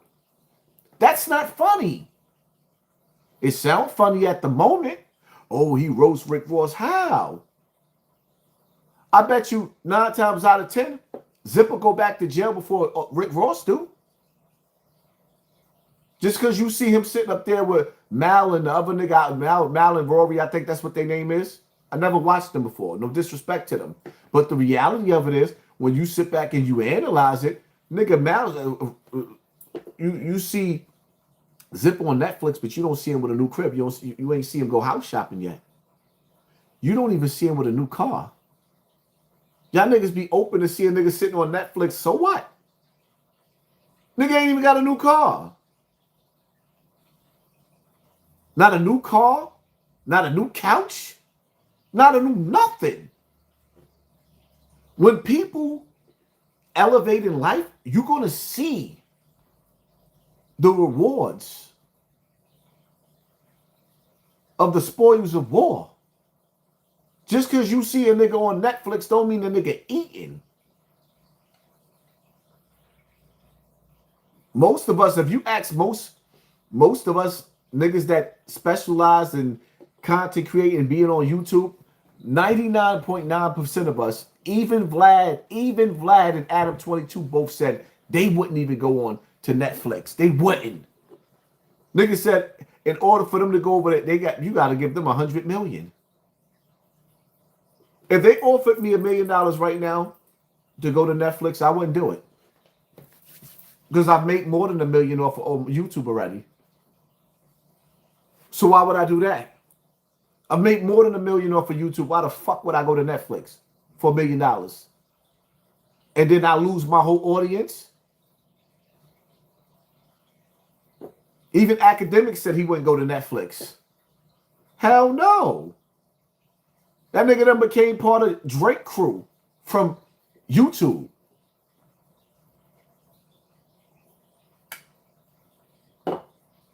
Reason why y'all seeing my channel be suppressed like that is I keep trying to wake you niggas up.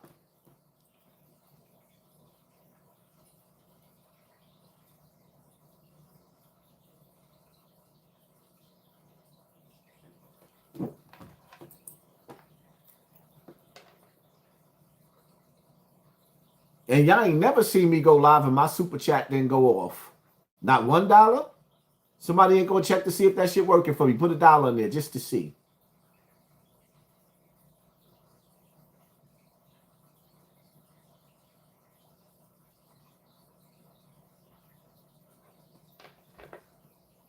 Going back to me having to take all the heat for literally paying these guys with the same loyalty they paid me, which was nothing.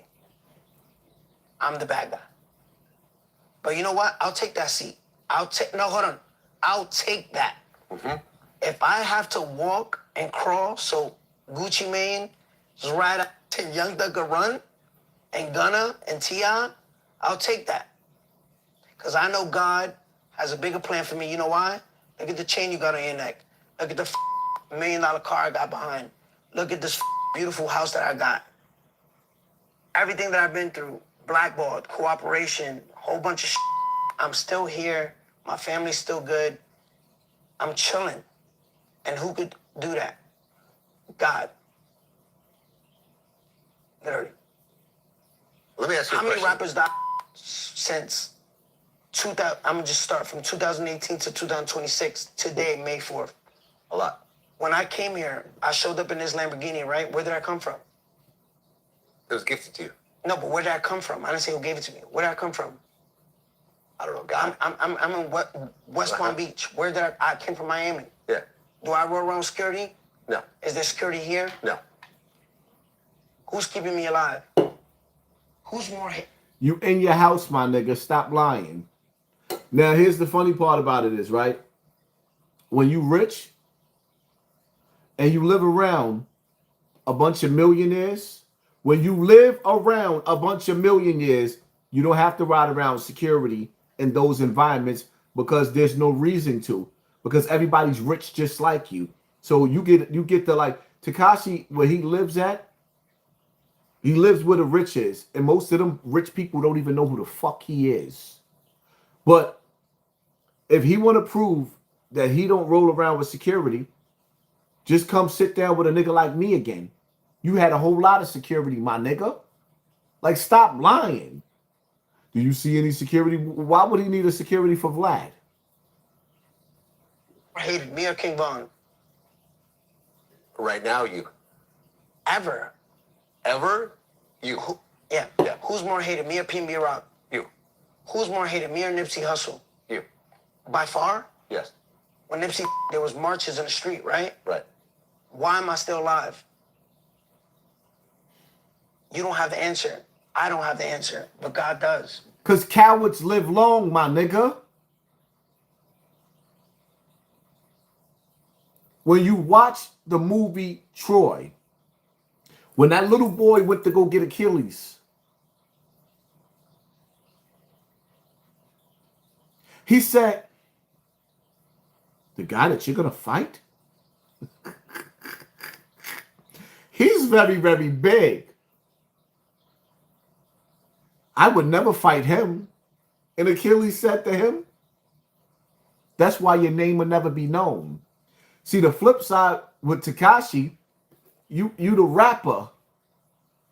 When all of them big niggas, they challenged you, they fucked your bitch, they put it in the Boston Crab, they kicked you in your ass, they robbed you for your jewelry. You ran and you hid.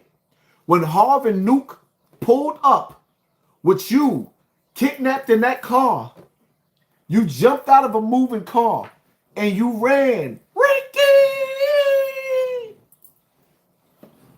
That's why you're still alive. Because you made it to the hospital. What are we talking about? You never stood your ground and fought, my nigga. Now you want to sit up there and act like you giving God the glory for what you doing for the devil.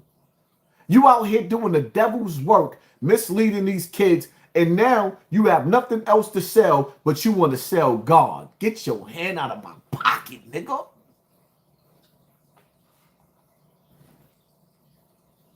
I rode around with no security. I got attacked in the gym. Why didn't that day? Why when the home invaders were here with guns, I wasn't home? How many times I've been to prison? Back and forth, back and forth. Why didn't I get... Why you ain't get revenge? Niggas had your mother held hostage. You got all that money and you ain't paid for no shooters? Nigga, you kidnapped my mother. My mother? I'ma pay for shooters. Nigga, you kidnapped my mother. You got my mother kidnapped on the internet, on camera. I'ma spend every dollar. I don't care if I don't have the army to do it myself, I'll give every nigga in the hood every dollar out of my bank account to make sure I turn your family life upside down just like you did my mother's. Nigga, what are you talking about? Now you want to involve God into your nonsense? I guess, just saying. It can still happen. Yes. All the stuff you're saying that hasn't happened, who's it can that? still But happen. who's that up to? You? Well, listen, I'm not. No, but who's it? I am not religious. No, but who's it? So you're no, talking to someone who's not religious, I know. right? But maybe so God, I'm gonna look at it differently. Maybe God wants you to hear this, Okay. and it's the demons that may not want you to hear this, but God is real, bro. Me and Tekashi was talking on the phone for years before that nigga snaked me. He get the God from me. You got God from me, my nigga. People choke on donuts. People choke on chicken. People choke on anything. People swallow their tongue. If I'm lying, I'm flying. God is literally in control. All right, so I get it. So, Tekashi, I got it. God kept you alive so that you can make fun of all the rats. God kept you. You want us to believe that God kept you alive so that you can make fun of all of the rats. And your only purpose is to say he ratted too?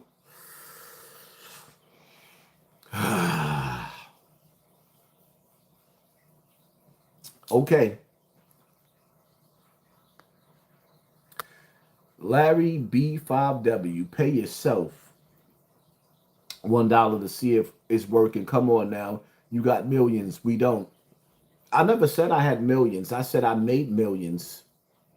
And I spent it. What is you talking about?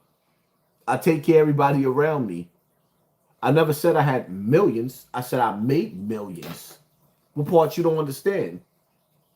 As you make money, you spend money. You take care of people around you.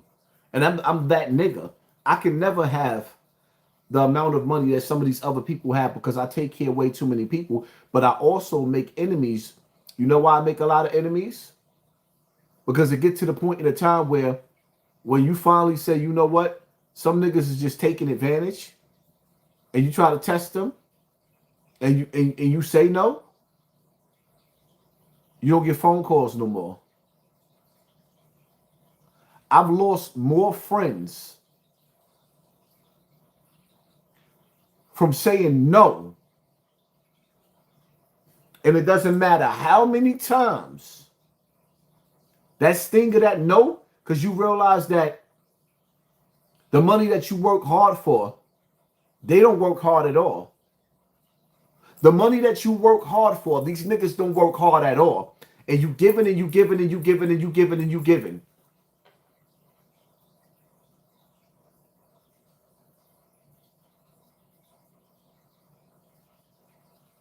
See, it's only one nigga that I don't regret looking out for. And that's because when I was wilding, and sometimes some days my pockets wasn't adding up to my reputation. When he went shopping, I went shopping. I told a nigga, I said, yo, I need a car, my nigga. I got to get this car. I want this car. I got to get back and forth so I could, it makes it easier. These cabs is killing my pocket so I can get to this, I can get to my bag.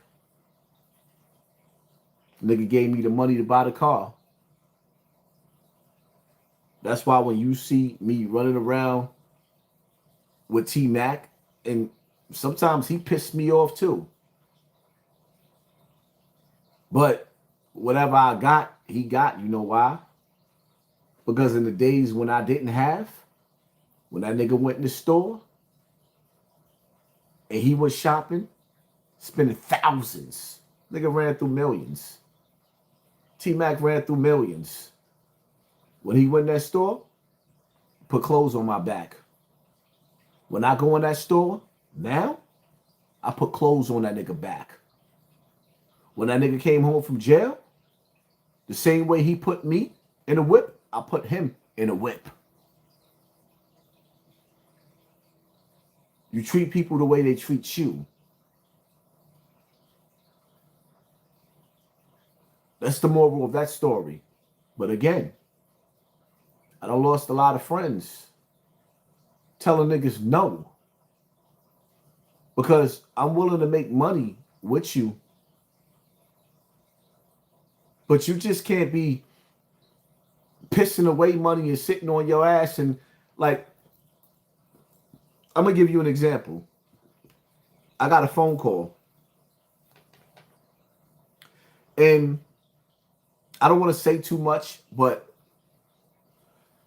the phone call that I got, somebody fell out with somebody else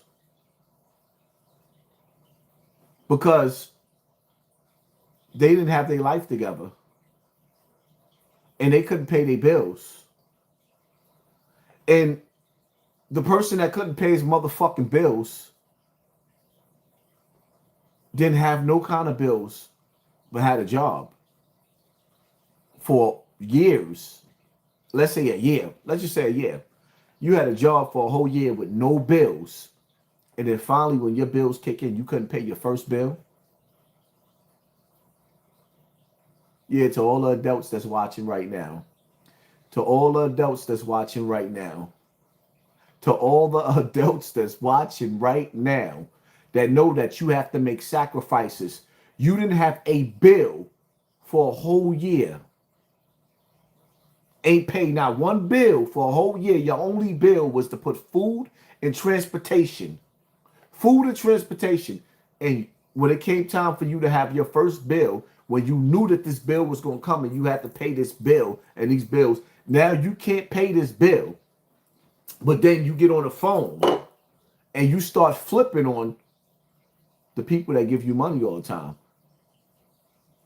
Right?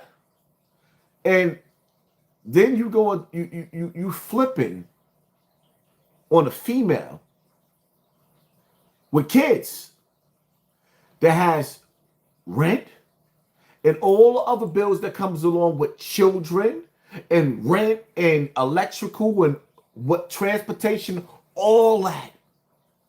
You gonna cut them off because they told you no to the only bill you had in 1 year. You couldn't even come up with that.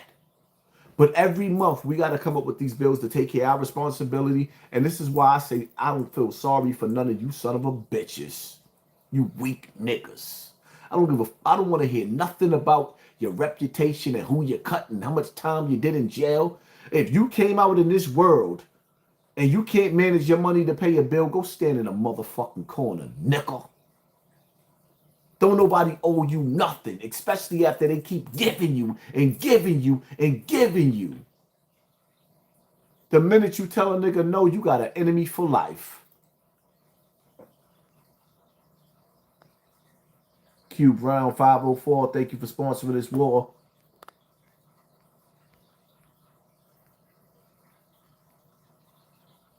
Keep us informed, OG. Appreciate you. Philly style. Like, yeah.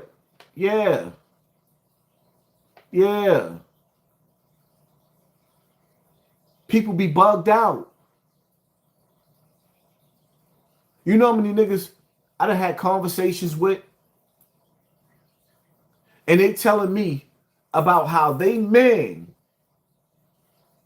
told them about what I should be doing for them. And I'm like, how Zip say? Como? Who? Scooby-Doo? What are you? My nigga, I got kids.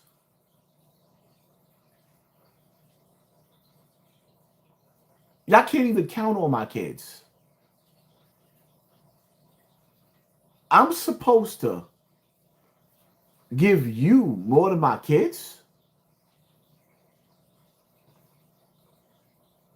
You hanging out on a block with a bunch of bum-ass niggas. My daughters is going to college. My daughters is going to college. I support them. I take care of them. I'm supposed to reward you more than my daughters. I be disciplining them because I want my kids to learn the value of a dollar. I want my kids to learn the value of a dollar. But I got grown niggas that's standing on the corner outside telling stupid stories. You on the same blocks that gave birth to you 40, 50 years ago.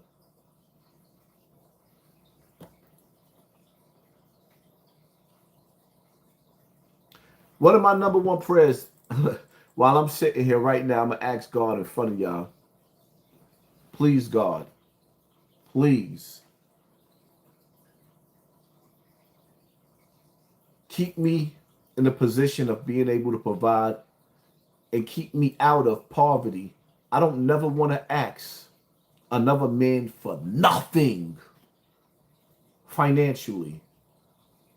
I might need a brother to help me fix a flat. I'm cool with asking that. I might need a brother to help me carry some heavy stuff, pick up a fish tank, move some fish out of a pond, take my dog to the vet. Maybe even I might need to ride to the hospital. Might not feel good. But the number one thing I do not want to do is to need another man financially and have to ask him.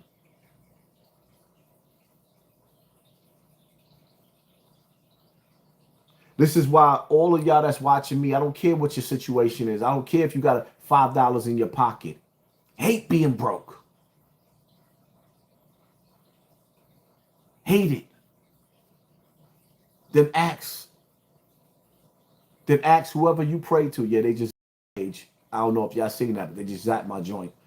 Whoever you pray to, ask for financial, literacy or whatever it takes for you to provide for your family, then work for it.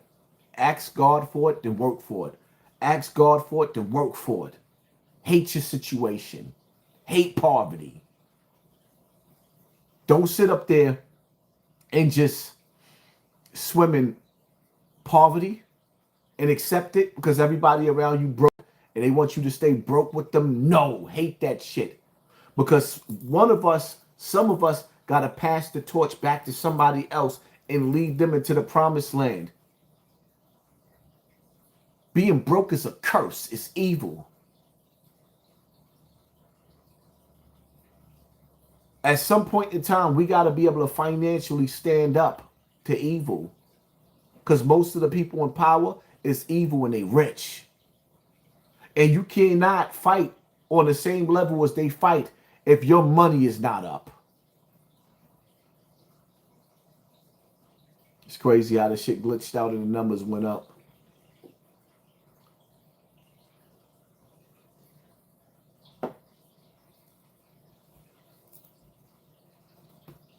You want what your brother, you want for your brother what you want for yourself. But what you don't want is to keep people around you. As soon as you tell them no, you're going to feel them distancing themselves. My nigga, let me tell you something, man. When I watched my aunt die in that hospital,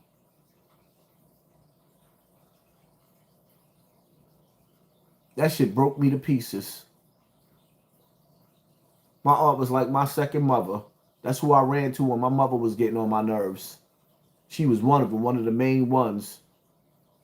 I had some of the best times of my life in Coney Island.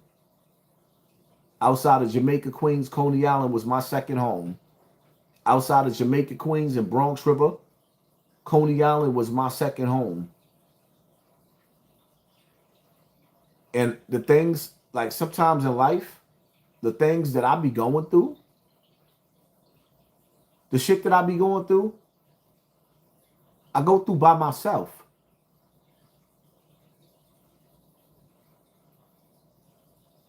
But other niggas, when they go through shit, I'm on the front line for them. I'm like, nah. I don't want to be stupid no more. I don't want to be stupid no more. somebody out there that's listening to me and watching me right now, it's your time to be selfish. You can't do for everybody. These niggas will suck you dry till there's nothing else to suck dry. And then people tell you, yo, you don't owe nobody nothing. Or rather, nobody owes you nothing. Yeah, you do. I don't believe in that stupid shit that these niggas be trying to brainwash you with. You gonna tell me that I looked out for you every chance I get. I give you the clothes off my back, and the minute you in a position to help me, you gonna tell me no? You ain't got it? No, I'm gonna take that real personal. Especially if I need a ride to work. And my car done crashed and now you got your first car, but I'm too good to sit in your seats.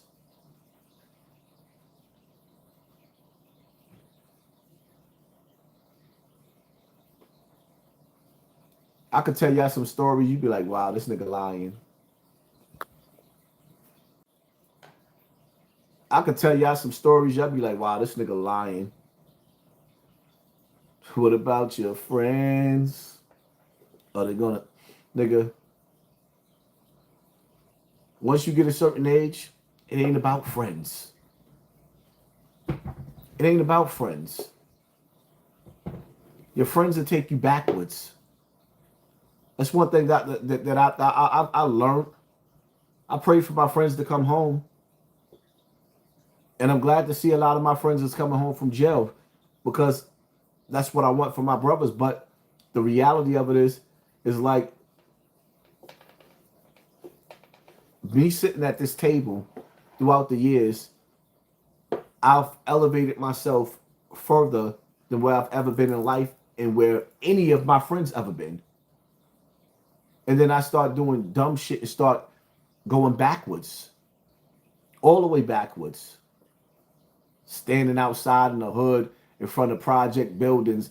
Not because niggas saying, oh, he trying to prove he can go outside. Hell no.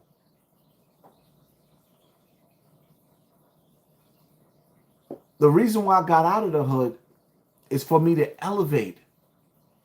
Most of you niggas in the hood is keeping each other trapped. Most of you niggas living in the hood is keeping each other trapped, and some of you niggas is manipulators. Some of my niggas don't even live in the hood. Them niggas got cribs in the suburbs, but they travel back to the hood and they never take their friends to their house. Never take their friends to their house. They keep selling the block, because as long as you can sell the block, you can get money on the block. You can always go back to the hood and piss and shit. That's why you see all the celebrities go back to the hood, because you can always go back to the hood and piss and shit, but niggas will not show you their crib. See, I ain't been working, being that I just said that. I know I be playing myself sometimes, right? Because I be showing everybody everything. My house is a mess right now. My house is a mess. I'm in between fixing this and fixing that and changing this and changing that. But when a nigga talk about their cribs, y'all want me to gear up the topic for a second and show y'all something that I probably shouldn't even be showing y'all. Y'all want to see something real quick? Press 1 in the comment section. If you want me to stay on the topic, press 2. I ain't even talk about the fish tank, because I love being in the house. I love being in the house, and I love taking on projects. I love taking on projects. It ain't gonna take me that long to just, you know, but I'll stick to the 2, because, you know, it is what it is. I like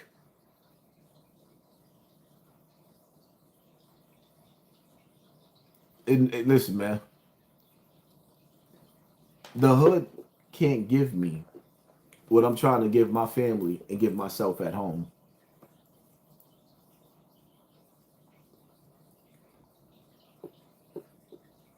It can't.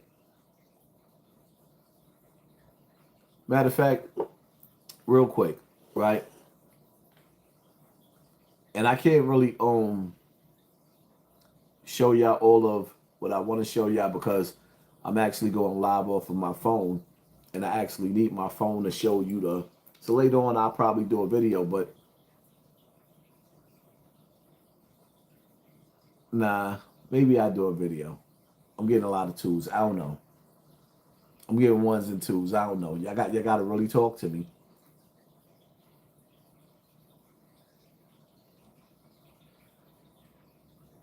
No, sometimes you do have to flex. You do. Sometimes you do have to flex. But it's not flexing. It's showing people that you can do better. Once you show somebody that it can be done, then you can do it. So, I ain't gonna take too long. Almost messed up my thing. Mind you, I said my house is a mess, so I ain't trying to show y'all all of it. It's a mess. But right here, what I'm about to show y'all, right? This is, let me see if I can sit down. This is pretty much what I had being done in one of my rooms. A wall, an entertainment wall. Y'all tell me what y'all think.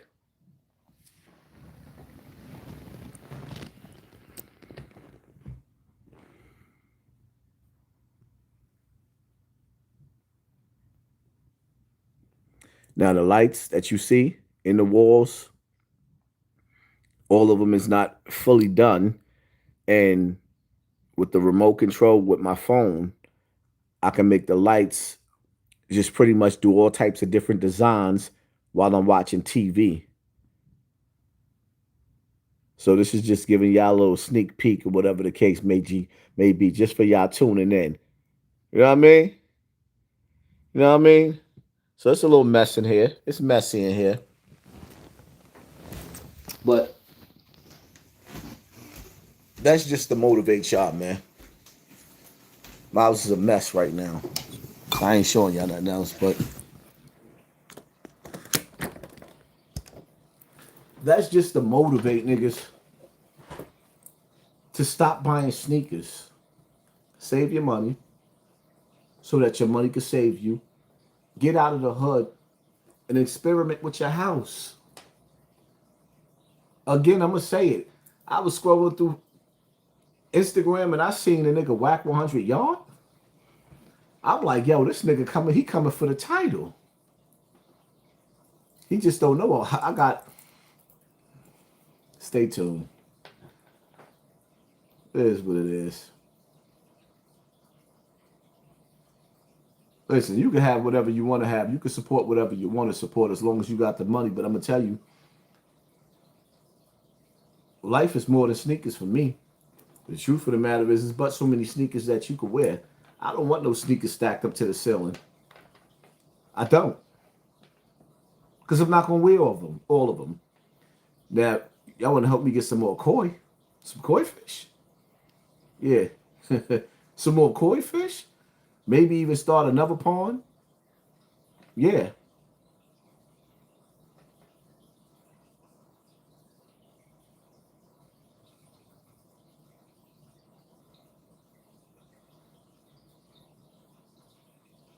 You said about Fat Joe, he's a bitch. He's a king of cap. He's been leaning back for 20 years. Yeah, I mean, I said that. I stand on that. Why'd you say that? I think somebody asked me something, and I said, he's just a bitch. Like, I think Fat Joe is just a gimmick. Like, I was with him. I never felt no, like, I don't, like, Fat Joe is, it's not like this, like, I don't know how to explain it. Like, he's just not what people think he is. Which is what? He's a bitch. Like I don't think. Like, how do you define that in his case? He's just a liar. Like, he robbed. I spoke on it. That's why he quoted me. He robbed 50 people in the gym. Like, I don't believe that. That was cap. That was cap. Ja Rule. Who's that sits next to him? Ja Rule? Jadakiss. Jadakiss always calling him out for capping. Like, I just don't, I don't know. I always looked at him as a hater. He did an interview with him a long time ago. Yeah, I did one. Mm-hmm. Yeah, I remember. That podcast failed horribly. It's Cocaine Talk, right? I think something like that, yeah. Did it fail horribly? Yeah, I think it only went a couple episodes. He's doing well with his new one. Got a Netflix deal. Yeah, he's just capping all through it. Yeah, I think he knows that. I think he's trolling the same way that other people troll. No, but I thought gangsters don't troll. Yeah. Huh? What happened?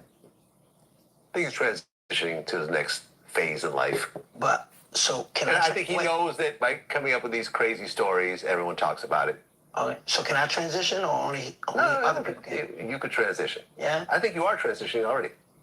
You're becoming... When you think about it, I feel like there's... So it's okay when other people...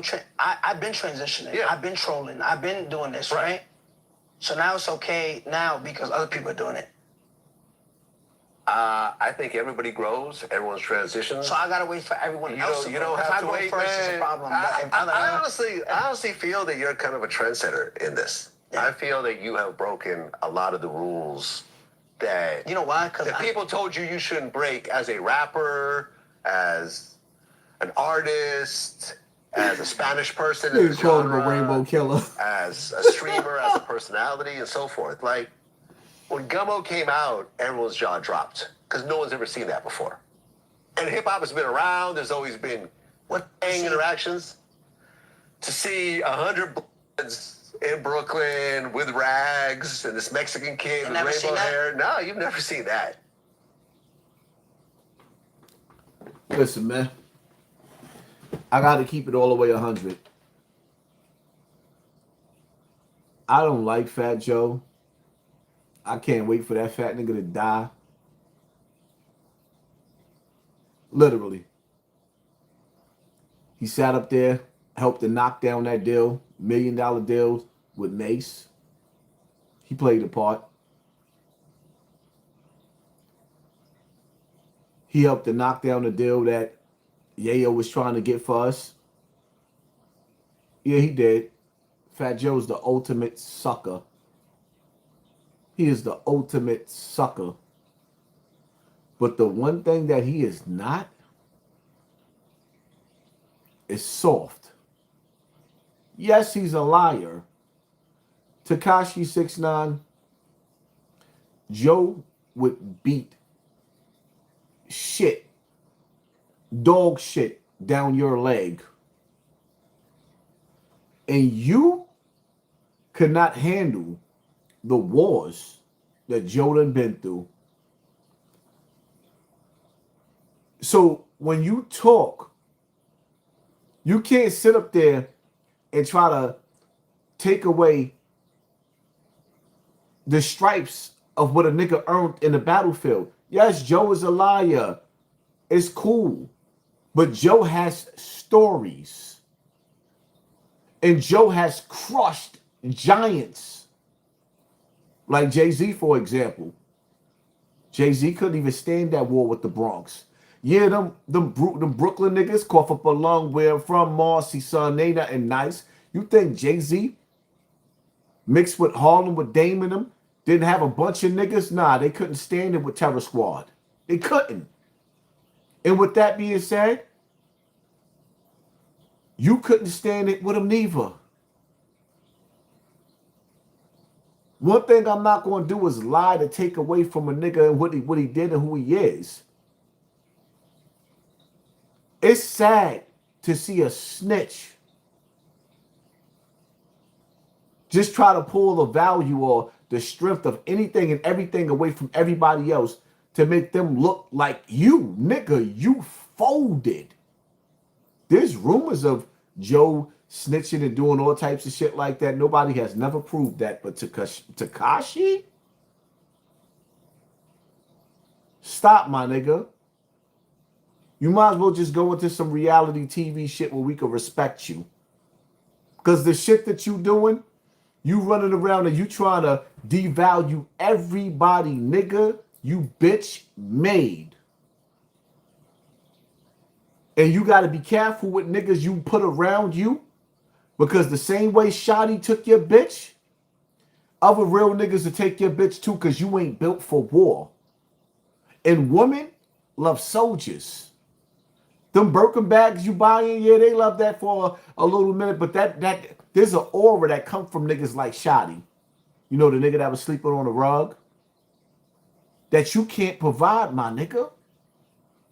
If your car broke down in the middle of nowhere and it was a bunch of hyenas around and just you and 2 or 3 females, who the hell you think niggas rather be with? You or you ain't built like that, my nigga. Stop trying to take away from street niggas that been through wars.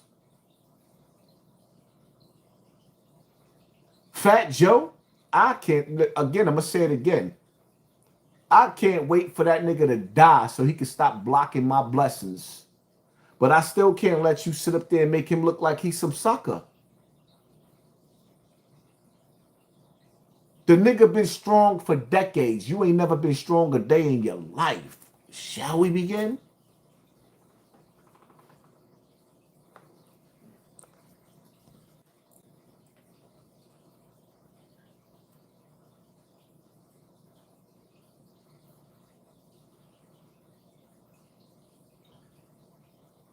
Nigga he ain't never been strong a day in his life.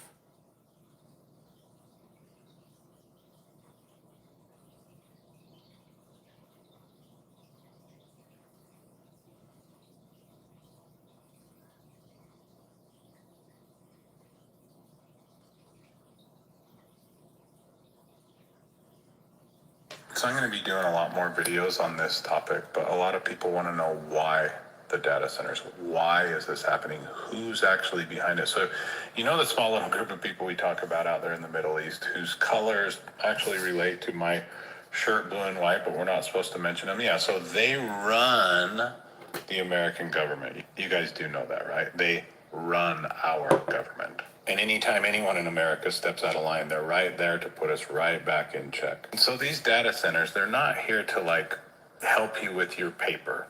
They're not here to like make funny memes. They're not here to make better songs. And they're not even here to protect you from China or Russia, okay? They're here to track every single move that you make. Oh, and now they're putting them in the ocean too. Just FYI. Oh, and a lot of people don't know this, but this is called the NSA building. This is in Utah, gullible little Utah. This is after 9/11 and the Patriot Act came, where all of your phone calls, text messages, anytime you interact, emails, yeah, it's being stored in that building. So these AI data centers, it's going to be 1,000 times more with surveillance on the American people. Oh, and if the people show up and say no, you know, because we have a representative form of government, they're going to do it anyway, all in the name of safety. China's coming to get us. China. Have you ever seen Minority Report? This is why they chose the Trump administration. We're going to get the digital enslavement system from the political right. And if you don't believe me, here's a fun clip for you. Why we're bringing in things like AI. AI was never used at the FBI until we got there, literally. That's crazy. I'm using it everywhere. I'm using it in places to, like our criminal justice information system database, so we can pop fingerprints immediately and get fugitives and arrest warrants out. I'm using it in places like our National Threat Operations Center. I'll give you an example. They wanted to do it human by human. Can you imagine how many tips the FBI gets a week? Thousands. If we had just humans look at it, we would never sift through them all. I put AI in there. We stopped a school massacre in North Carolina because we got a tip and we were able to triage it with artificial intelligence. Wow. We stopped a school shooting in New York because we got a tip from our private sector partners who are building our AI infrastructure, because we were able to. I mean, just think about the old school movies like, Patriot Games. Remember, they get the fingerprint screens up and it's going and they'll say, we'll see you in a couple of days when we get a hit. Yeah. Now those hits are instantaneous because we are welcoming in artificial intelligence. Oh, and also what a lot of people don't know is pretty much any device that's connected to the web, like your phone, a Ring camera, a television, it's tracking everything through AI, or at least it will. But what are we to do against these monsters? I know, we can call the police. They're definitely going to help us out from these pedo baby-eating ghouls that control every aspect of our government. The police will be on their best behavior because we're constantly recording, watching and recording everything that's going on. Citizens will be on their best behavior because we're constantly recording and reporting everything that's going on. Well, what if we just want to get in our car and just drive away? Flock cameras are the main thing that law enforcement uses now to catch criminals. That's what it is. As clear as I can say it. What we'll do is I'll put a picture of a flock camera on this so that you'll see it. But they're everywhere. Once you see this thing, you're going to realize that you see them everywhere. It is a camera that is positioned to capture your license. That's what a flock camera is. But these cameras capture more than your license. They can capture the interior of your vehicle as you drive by these cameras, especially the positioning of the camera. And it's legal. And so what happens is this camera captures your tag. And when it captures your tag, it's able to detect where your vehicle has been anywhere in the United States where there are flock cameras. If you're in Georgia and you travel to New York, every time your vehicle tag gets captured by a flock camera, it is entered into a database and they're able to track it. You know, I was thinking about it. What if they know that there's destruction coming? What if they have a hope and a belief and a faith in things that are hoped for but definitely not seen? What if they need a savior because they also know there's destruction coming? The area of recklessness is the spending of governments around the world, who are all, with little exception, all spending well beyond their means. That's the recklessness of this moment in history. This is not a parallel to the 1920s in terms of the recklessness of the private capital markets. It's a story of the recklessness of government spending. Within the private sector, there's a huge question as to where AI will take us. And I was carefully taking notes and listening to what Larry has to say, or to what Madame Lagarde has to say, because this is one of the big issues of our moment. Will AI create the productivity acceleration that is honestly just hoped for in Washington and in the halls of government around the world as a way to overcome the profligate spending that we're currently engaged in? Like, the world needs a savior. And the hope is that AI is the savior that we need for productivity. And the challenge with this is it may or may not be. We just don't know. Who's ready for Jesus to come back?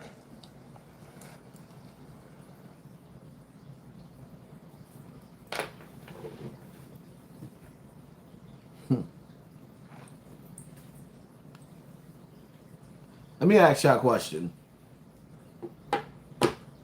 Because that video spoke for itself.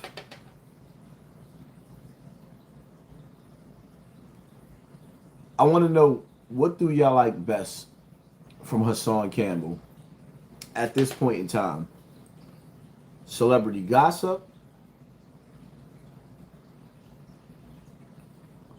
or politics? We're going to call it politics. Put it in the comment section. Fuck the one or two. Spell it out.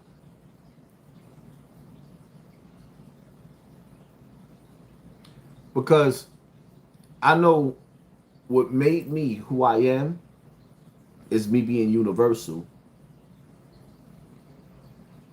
And I know some people like me from one, some people like me from the other. But I refuse to come on this internet and a motherfucker leave off of watching my channel and say that they didn't learn nothing from me. I come from an era where we was birthed from Malcolm X, Martin Luther King, Farrakhan, Elijah Muhammad. We was birthed from knowledgeable brothers. Muhammad Ali. I could keep on going. I'm just giving y'all names that y'all might know. I know a whole lot more names. Even Tupac. I refuse to be the nigga that just keep you stupid and entertained. I couldn't live with myself if I had to be the nigga that only thing, I only have one mission, to keep you stupid and looking at rappers that ain't gonna teach you a fucking thing. I refuse. That's why I had to ask that question, because, you know, sometimes people try to make me feel like, oh, you need to lay off of that. Nigga, Michael Jackson had messages. Yes, I see you put Michael Jackson. All I really want to say is they don't really care about us. Have y'all watched that video? Then after you watch, all I really want to say is they don't really care about us. I want y'all to tap in and watch Earth Song. The balance you have is great, but the shit talking you do is funny and entertaining. More salute.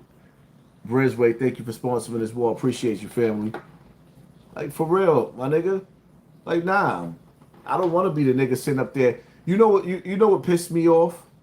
But it's some real shit.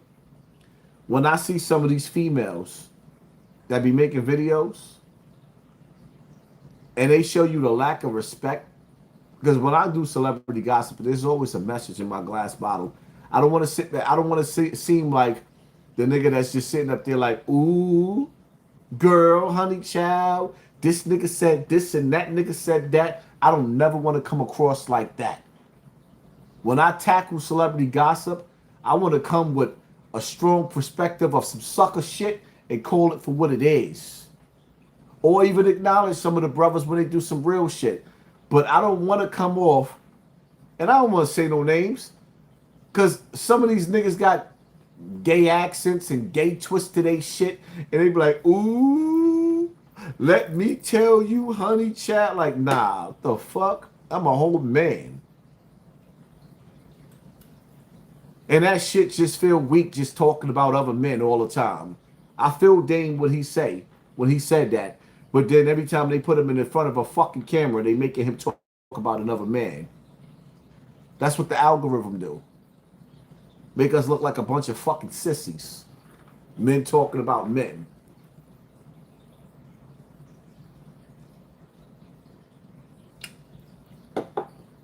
And in order to get in this goddamn satanic algorithm, you got to do some Adrian Broner shit.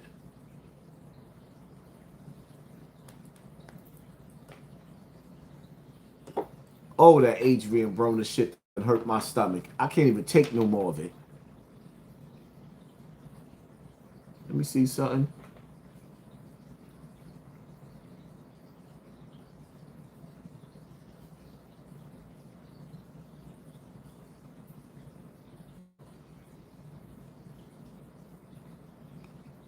Let me see.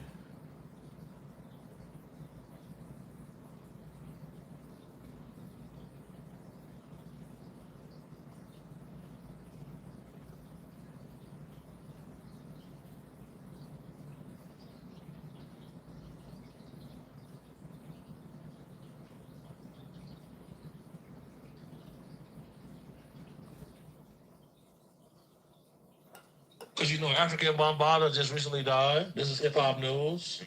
And he was 17 years old, saying he was getting thighed in a forced homosexual relationship. You know, I feel like at 14, I had a car and an AR. You know, I was grown. Right. I feel like at that certain age, we grown. Do you think that was a consensual relationship? I feel like this. I feel like Yellow said, when we come from an environment where we come from, females or people, they get off the porch early. So when a person is logical enough to say, yeah, I want to do it, and the other person say, I want to do it, I mean, then it's just consensual. But then when you get caught, then it's rape. So Hassan Campbell, we're gonna open up the invitation for you. If you want to come debate with Unc, you can. When you get caught, it's rape. I've been seeing you saying his name, you feel me? And you know, niggas dodge me for whatever reason. You know what I'm saying? It's probably better for you. I feel like Unc is on a level now where the platforms he's building and the people that he's employing is creating a choke point. A lot of niggas dodge you, big CC or big sissy. If you speed it up, sissy, CC. Niggas dodge you because you look like you'll put it in your mouth. And that's what makes it easier for you to justify grown men doing what they do with little boys. because you look like you'll put it in your mouth. And we come from an era where we don't like to sit down and hang out with niggas that'll put it in their mouth.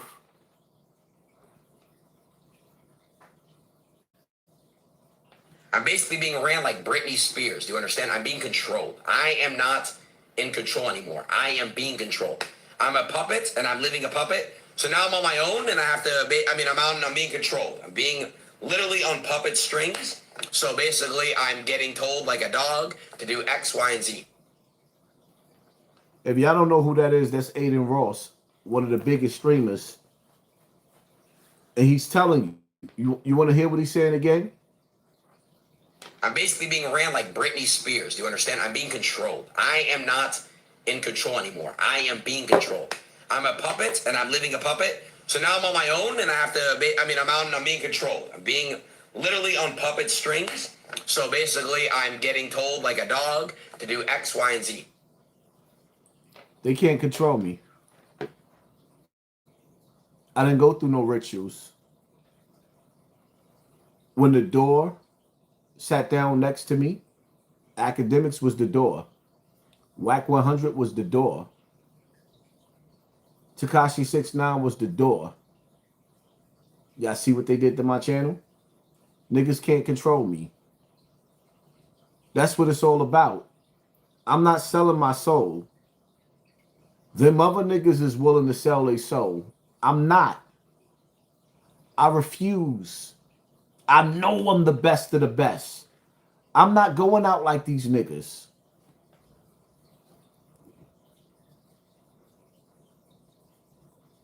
If I knew cooperating with the police felt this good, I would have done this a long time ago. I ain't lying. If I would have known that you can come from cooperating, I'd get in trouble just to cooperate. I'm not going out like these niggas. Look at the nigga outfit that he had on. That's what he came in the game with wearing.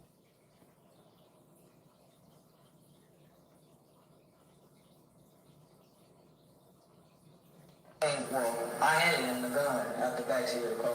16-year-old Charlston White took the stand and testified against his friend, Antoine Doolittle, who sat just a few feet from him and listened intently.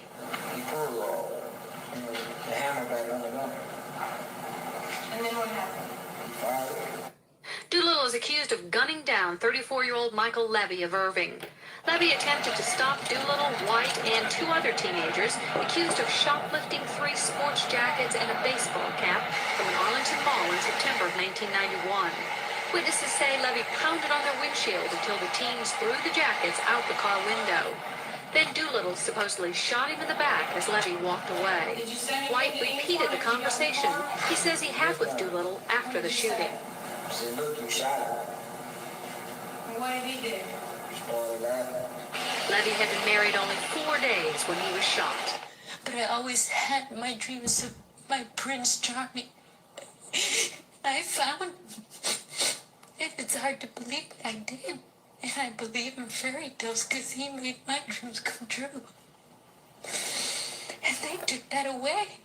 White will be testifying against all 3 of his buddies in exchange for a maximum sentence of 12 years. A juvenile judge reduced the charge from capital murder to murder against Doolittle, so the teenager faces from 5 years to life in prison if he's found guilty.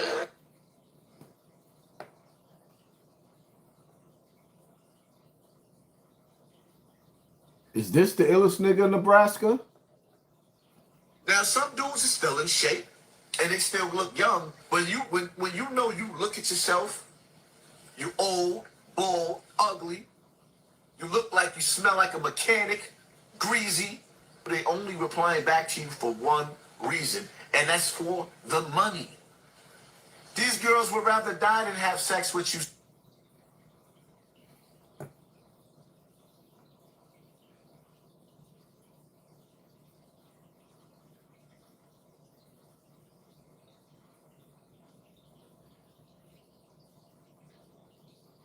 Can we get a moment of silence?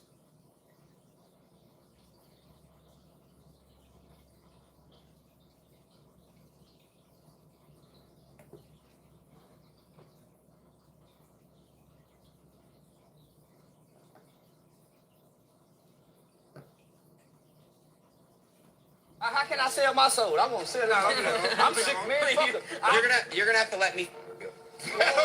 Yo. If you want, I'll get you rich. You want to make some money? That was crazy. Why are you thinking about it? You can me in other ways. Nah.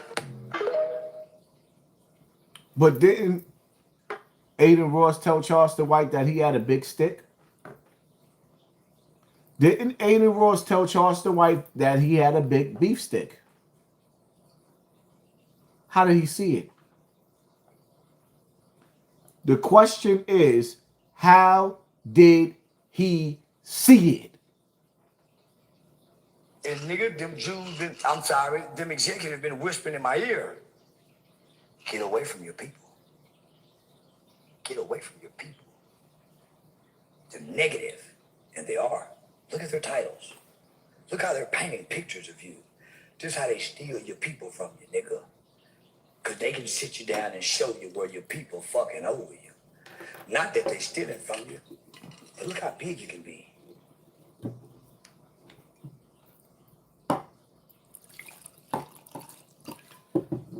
They can suppress my numbers all they want to. I know my fan base is through the roof.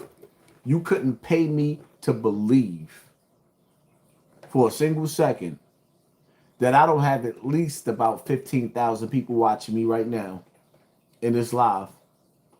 That's why I tell you how to violate that like button. And we already done proved we had more likes than people in the building because they suppressing the numbers. Hit the like button. Prove me wrong. Hit the like button just to prove me wrong. I guarantee you, if everybody in the building hit the like button right now, we have way more people than 1,400 people in this building.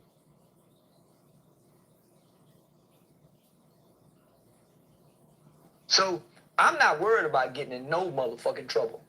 Ever. If I go broke again, I go back to selling dope or doing whatever. Because I know at least 3 unsolved murders from the early 90s that I can tell to get out of jail for. I was raised to just mind my business, man. I wasn't. I wasn't.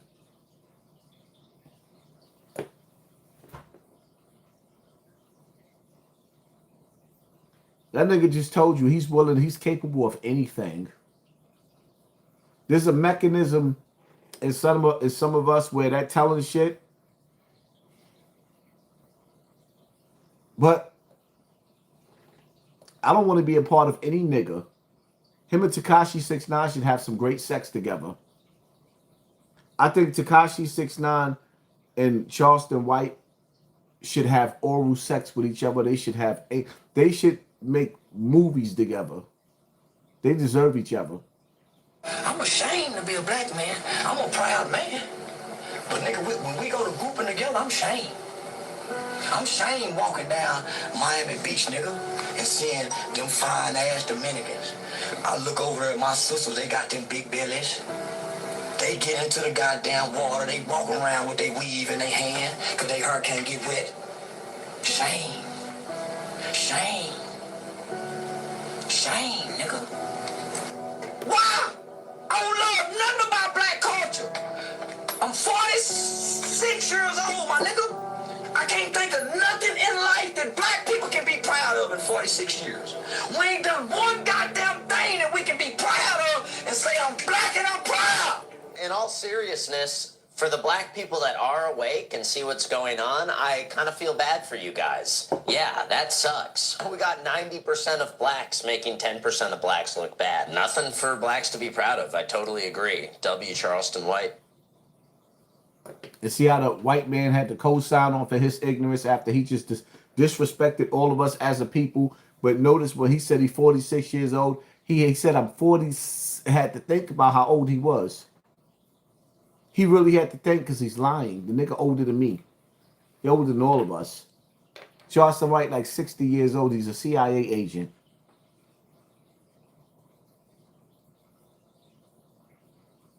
He's a CIA agent.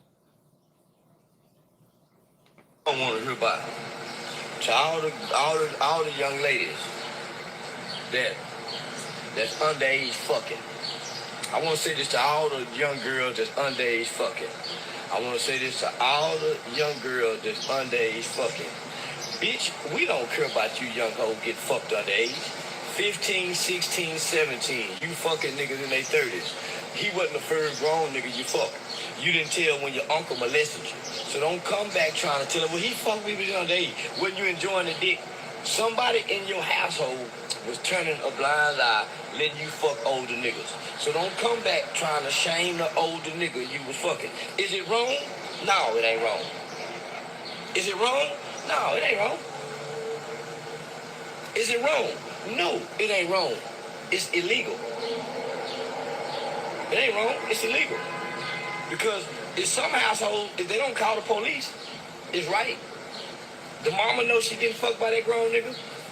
It ain't nothing wrong with it. The parent gave consent. Well, the mama done wrong. That's their child. Why you worried about it? Young hoes, 15, 16, 17, been fucking niggas in their 28s, 29, 30 for a long time. We ain't finna let y'all come along and make it seem like it's wrong. No, it ain't wrong. It's illegal. Because in some states, 16-year-olds can get legal consent to have sex. So let's not act like Boston Richard was wrong for fucking her when she was 16. He wasn't wrong.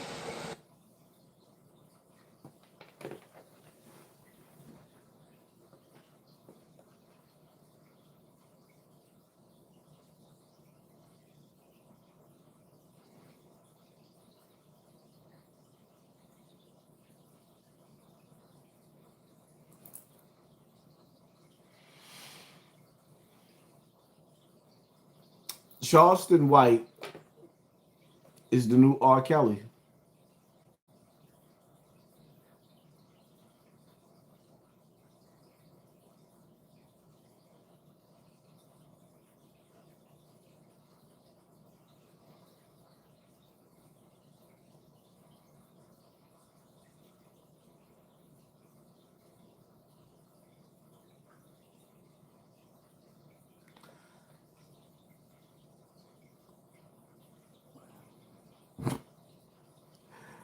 The times that we living in, boy.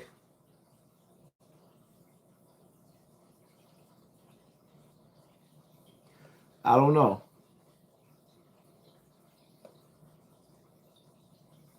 What I do know is that I'm gonna shout out my Patreon, the people that supported me on my Patreon, and at this point in time, certain topics, again, I'm gonna say to y'all gonna have to go get from the Patreon. You gotta support me over in the Patreon. If y'all support me, you gotta support me because this platform is keeping me suppressed. And I get it. I'm being punished because certain things they don't want me talking about on this platform. So you're gonna have to go support me on my Patreon. Patreon.com, Hassan Campbell. Y'all already know what it is. I got some shit in the oven that I can't cook because they're not letting on my, listen, I go live on YouTube and I'm used to having minimum 5,000 to 7,000 people watching me on my YouTube. And like I said, just 2 months ago, we had 32,000 people watching me, then 13,000 people watching me. And after that, they just glitched the hell out of my channel because they don't want this on their platform, and I get it. And everybody running and they crying and they telling, and it's probably going to take me some time to get off a punishment. So if y'all want the deepness and the depthness of the real shit that I talk about, y'all going to have to go over to Patreon because here over on YouTube, they only looking for you to be, or me, because I got so many niggas. Listen, Fat Joe is trying his best to destroy me. Whack 100 is trying his best to destroy me. Cameron, he ain't really feeling me like that. That's why he was another one that blocked the Mace deal too. Fuck Cam. It is what it is. A lot of people don't feel comfortable with me being elevated to where I'm supposed to be.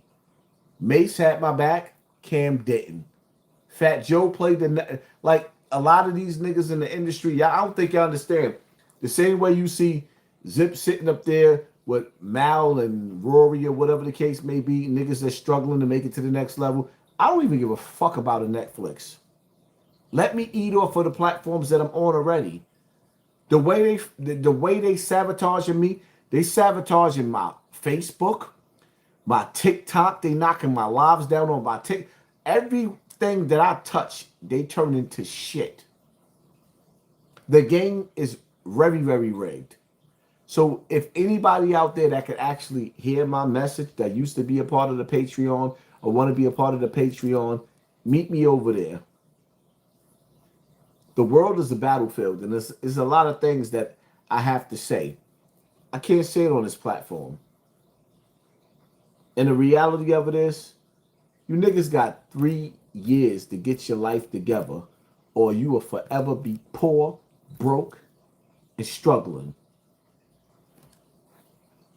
You niggas got 3 years to get it together, or you will forever be poor, broke, and struggling.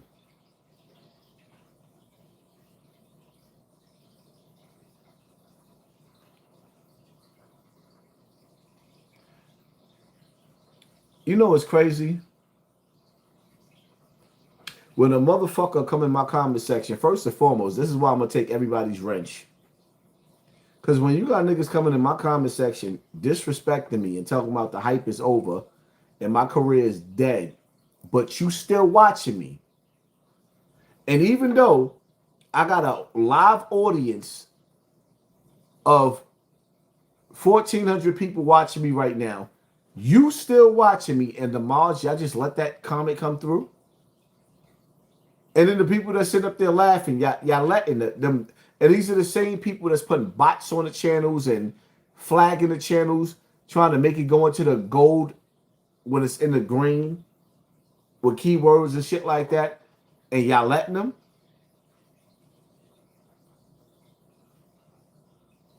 So my channel is dead, but you still watching it. You still in attendance. My only question is, who sent you? My question is dead, but I have over 1,000 people watching me. But you still what? Right. I see you.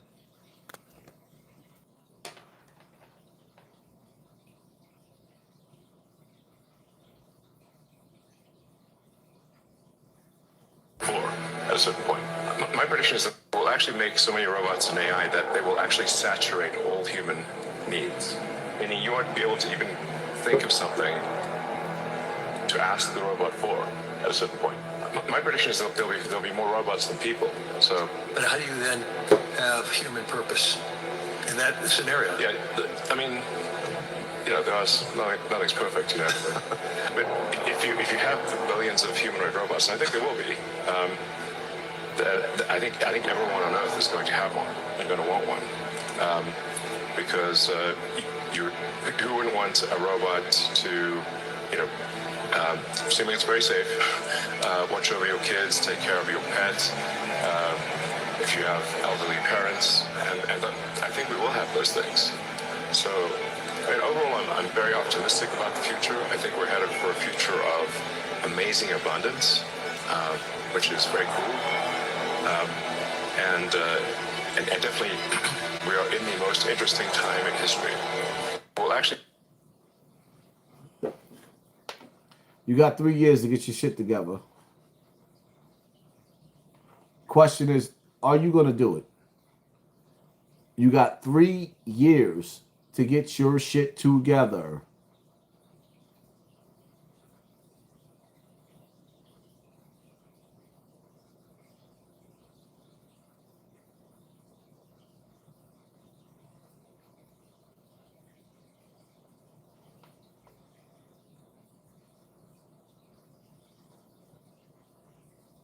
You know, it's crazy because somebody's watching me right now, right? And out of the people that's watching me, there's somebody that's really, really going to work good with me when I meet you motherfuckers. And I'm willing to work with you. But it's funny, look, I got to stop for a second. Look. Y'all know who this is? Put his name in the comment section. If you know who this is, put his name in the comment section. But after he did this humiliation ritual and dressed up like a woman,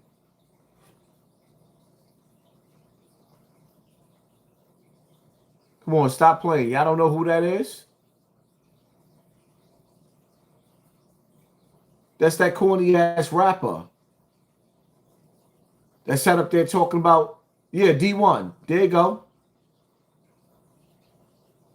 Decided that he wanted to come at Jim Jones and Mano and use both of their names together. That's how I know he watched me but won't acknowledge. Yeah, another government plant, D1. Yeah, look, look, look.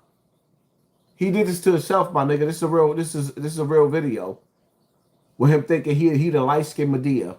That's why I don't rock with none of these niggas.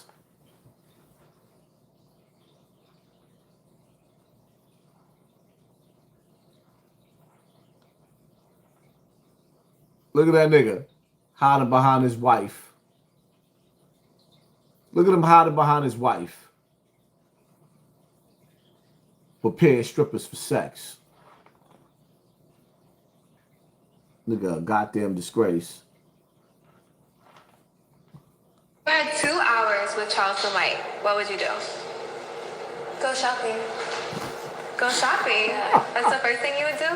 Yeah. You have 2 hours though. You're gonna spend the whole time? I'll go shopping. I'll probably rub his back and make sure he's like no cramps in his back and stuff like that. Okay. Yeah. Charlston. She think I'm a trick. Yeah, I'm a motherfucking player that wants some pussy. She lying to me.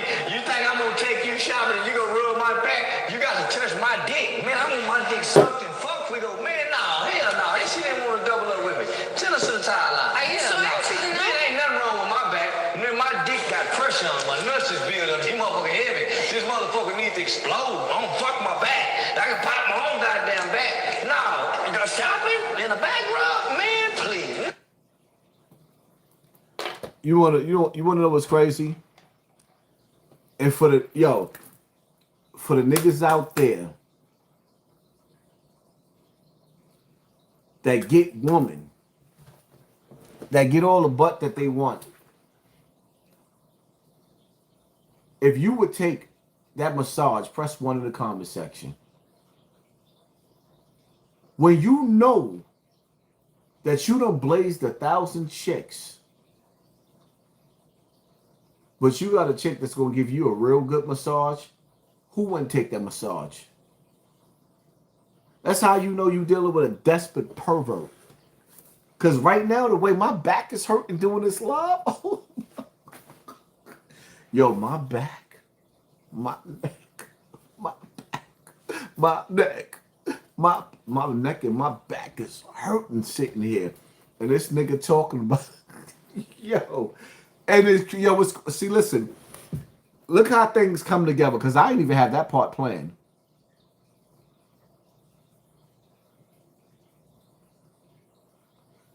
Look how it come together. This is the woman that wanted him. Come on, y'all got to violate this like button on this one. This is the woman that wanted him. This is the woman that he wanted.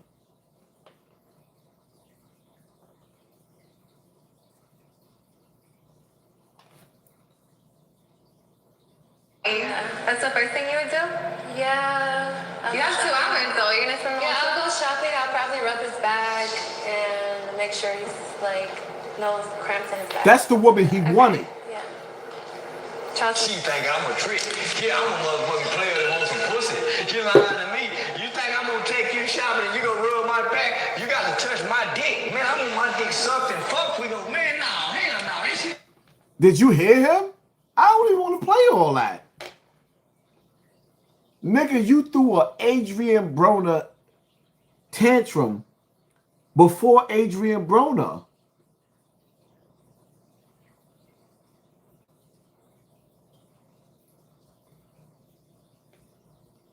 Did he really act like that? Over the box?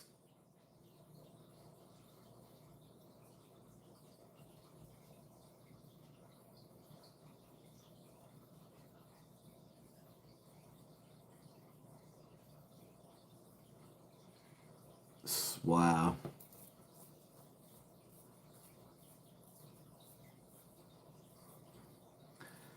Wow.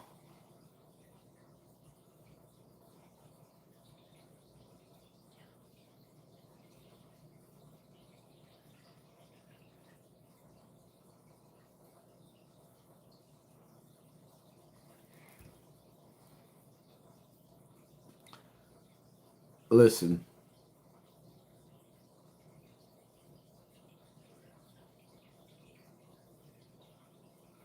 There's so much that I want to share with y'all, but y'all gonna have to go over to the Patreon. I can't keep on being Kunta Kinte. Nah, you Toby. Kunta Kinte. Nah, you Toby.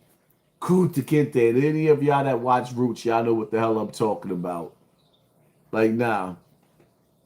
I keep going against the grain, and I keep on going. It's like, yo, it's so much stuff that I could sit up there and I could play.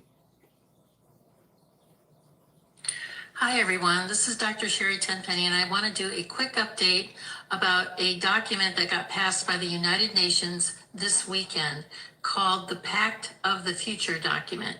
It's two parts, one on science and technology and one about the youth and future generations. It is quite egregious, and it was done by a procedure called the silence procedure, which makes it a pact. And if no one objected, it is automatically adopted and put into the record as being completely adopted. This is the World Health Organization's runaround, or end around. Since they were not able to get the World Health Organization treaty passed, they decided to take it to the General Assembly. And it is even more egregious than what the World Health Organization was wanting to get passed. Let me just read you something really quickly about what is inside of this pact that is now being accepted by 193 nations around the world and equally open-armed accepted by our current administration. Everyone, it says that this is the power structure of fully digital and maximized for the control of the masses. Everyone will be expected to have a biometric digital ID that marks them not just as citizens of an individual country, but as a global citizen. So anytime you hear global citizen or anytime you hear sustainability, think that this is an egregious thing that's happening at the level of the World Health Organization and the United Nations. Anyone that has a dissonant opinion will be labeled as misinformation, disinformation, or malinformation and memory hold. Perpetrators for unapproved information will be fact-checked and punished by the system, which will be operated and enforced by artificial intelligence. Punishments will include being locked out of one's bank account, being unable to make certain purchases, unable to get on an airplane, on a subway, drive on public roads. This is the future, according to the world's self-appointed overlords at the United Nations. These are unelected bureaucrats that are making decisions about our country, our sovereignty around the world. Nothing could be more important at this point in time than to get prepared. Have water, food, digital access, flashlights, a way to communicate with family and friends. Now is really the time to get involved and get prepared, because this is what's coming. Our Congress is sitting on its hands. There was a press conference on the 17th about this, and no further action has been taken. So it's up to us to mobilize and to go forward, particularly with your local sheriffs, to get your constitutional sheriffs to say, this isn't going to be allowed in my county. Thank you very much. Take action. We've been talking about the onset of one world order, one world government, one world religion, one world money for a long time. Well, it's no longer coming. It's here.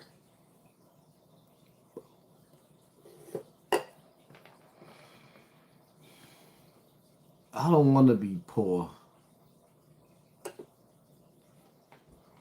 If you me, after Trump, America is finished. It's not about Trump.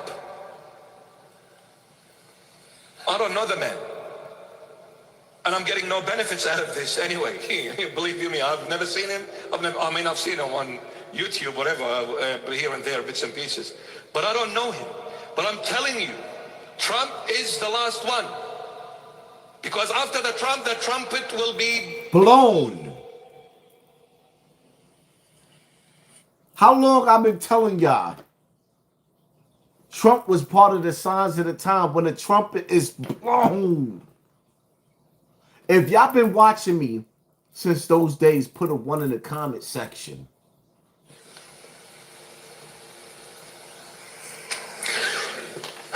You know why America is going to fall? Which is the United Nations, yeah? 2 reasons. Because America is challenging God at the moment. It's challenging the Lord.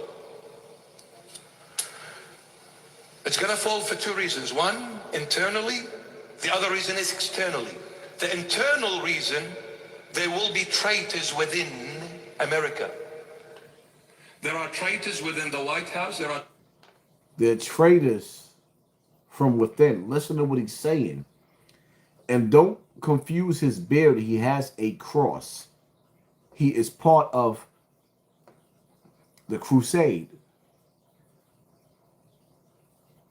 Pay attention, people. Y'all don't see what's going on right now? This video was made before the Epstein files came out. Traitors within the Pentagon. There are traitors within the governmental system. Traitors who have sold America. And the reason why these traitors came up on surface, because America walked away from the Lord. The Lord allowed them to be punished. To teach them that I'm in charge, not you. You think you can rule the world? It is the Lord who rules the world, not you. So when you challenge me, I will allow infiltrators from within your circle to come and do wondrous things, destroy America. A lot of traitors are within America. And the external reason is the wrath of God. Jesus Christ will come very heavily on America. The wrath of God. When Jesus Christ returns, who is his #1 enemy? When Jesus left here, who persecuted him? Who executed him? When Jesus returns, who you think is going to be waiting for him with that iron dome?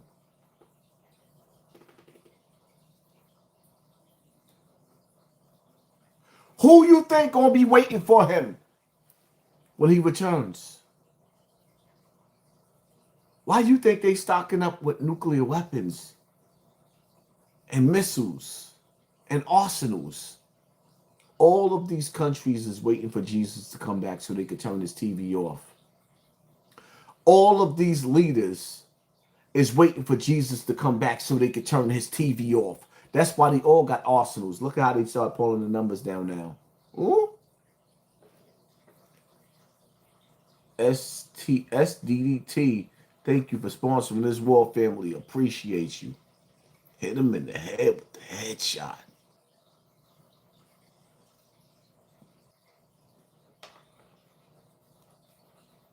Who do you think they waiting for to come back?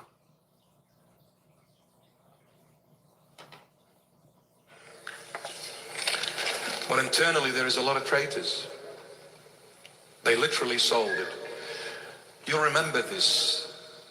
The day America goes, remember what's going to happen to the Christians. Very harsh. Very harsh.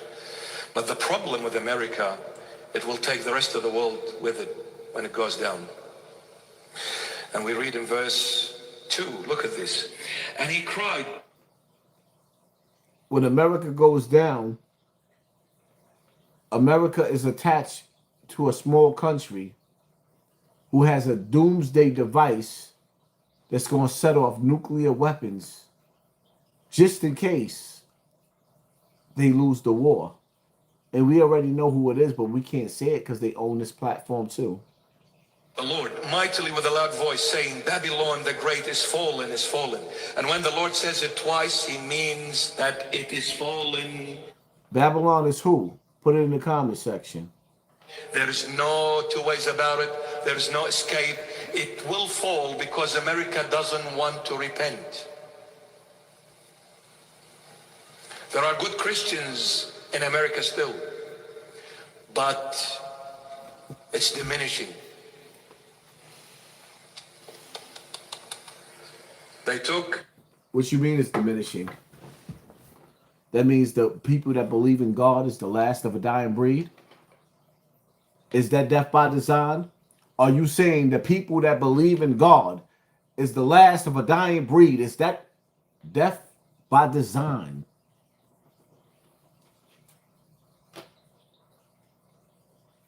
He's speaking to you, listening. They took the Holy Bibles out of schools. LGBTQ, RSTU, VYZ, they're introduced everywhere. This is the UN. The UN introduced all these laws. You know, it's human rights, remember? Human rights meaning the human can do whatever, however, whenever, with whoever. So if this human comes and one day he says, I want to marry a dog, United Nations says there is a law that protects your rights. You can marry a dog. And when they bring it into the kindergartens and... Did you hear what he said? You could marry a dog.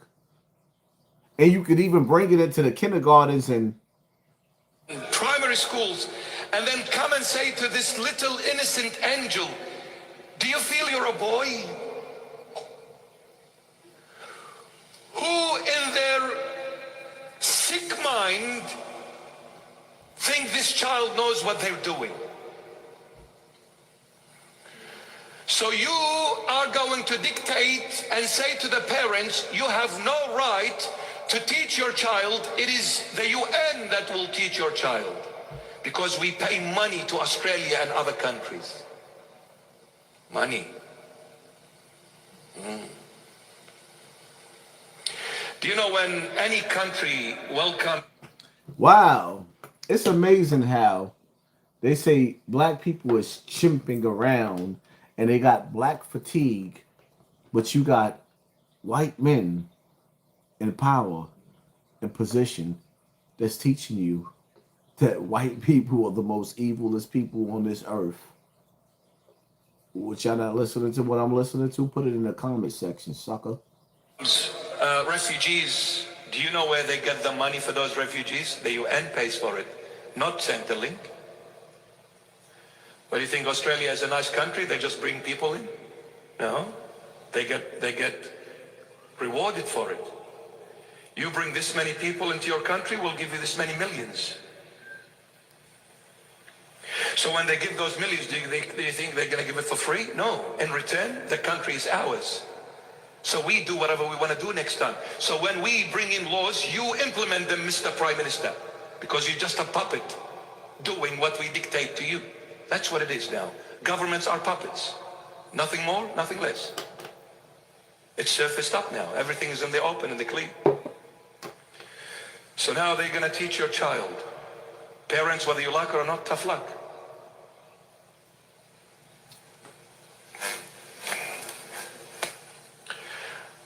I would choose to die with dignity, not with disgrace. That part. That shit right there, nigga. Ooh, if I could rewind it. We love, bring it. If I could die. Y'all heard what he said. Ooh.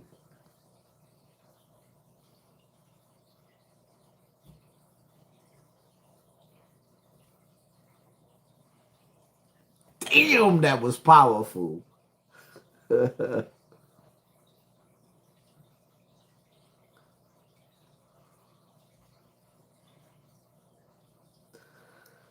Wow.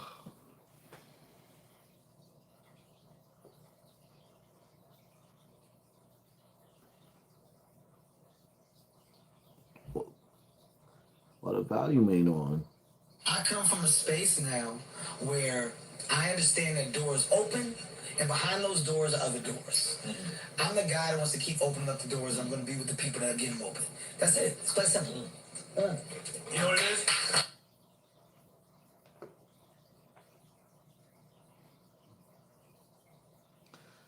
I'm the hard-headed nigga.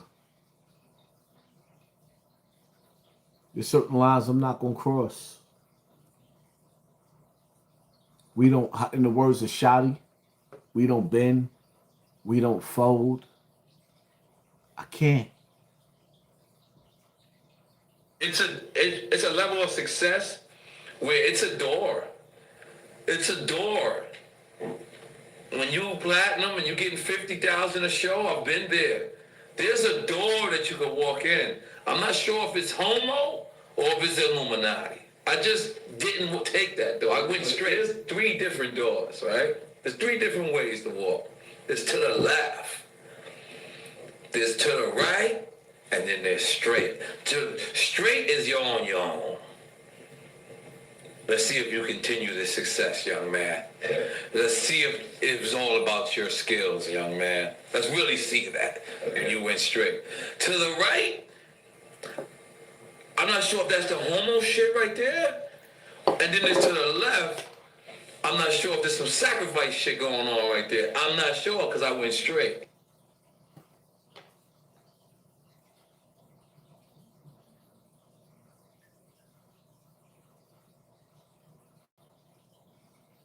Offered him 50 million and he turned it down. Who gonna turn down 50 million?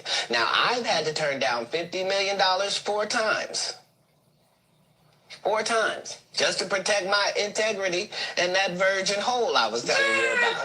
Right. Because P. Diddy be wanting to body. And you gotta tell him no. You got to tell him no. I did. I did. See, I got the receipts for everything I'm telling you. That's why I can say them so freely. Can I need no? You can get through. Thank you, sir. Thank you. Come on. Because early on you was accusing me of being... Man. It's crazy. Max B. French Montana didn't tell Diddy no. Not one time. So you mean to tell me that some of our greatest brothers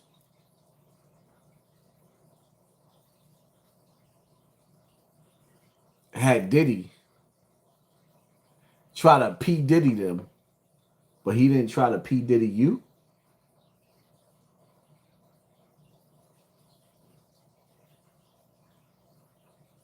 Facts. Hear it. This industry is not what it seems to be. Listen, this is a rapper. You got 200 followers. I bet you there's rappers in here right now that can rap way better than me. You can't. You can rap way better than me. You will never be where I'm at because this industry is rigged. It's rigged. Yo, listen. You have to sit down with Spotify. Sit down with Apple. You have to do this interview. You have to. If you don't want to, you have to. You have to go see this person and sit down and talk to them. You have to go and do this. You have to. Yo, you gotta check the boxes. Literally, you can say, I don't feel like doing that. I don't even like that person. You have to. You're a puppet. You can't say certain shit. Take that down. Take it down. Take it down right now. Okay. I'll take it down. Don't say that. Fuck you. I say what the fuck I want to say. It is what it is.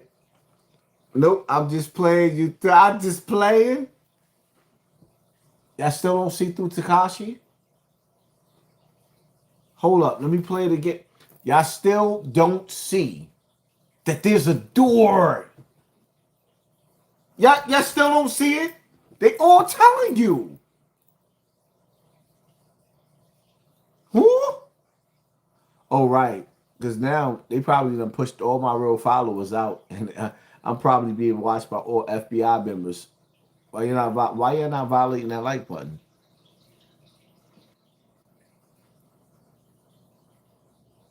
Tell you facts. Hear it. This industry is not what it seems to be. Listen, this is a rapper. You got 200 followers. I bet you there's rappers in here right now that can rap way better than you. You can rap way better than me. You will never be where I'm at because this industry is rigged. It's rigged. Yo, listen, you have to sit down with Spotify. Sit down with Apple. You have to do this interview. You have to. If you don't want to, you have to. You have to go see this person and sit down and talk to them. You have. Shut up. If the game is rigged and you have to sit down with Jeffrey Epstein and his people, so you telling me that you in Satan's house, in Satan's industry, and Satan's keeping you on top, but you're a child of God? You have to. You have. He told you the devil put him on top, but then gonna try to tell you he a fucking child of God. He told you. And y'all don't chop this up and sell this. Y'all don't chop me up the way y'all chop Charlston White up. Some of you motherfuckers get rich off of me. I'll let y'all chop my shit up. Why y'all not chopping my shit up? Sell this shit on the internet. And they gonna knock it down, keep selling it. You have to. You a puppet. You have to. You have.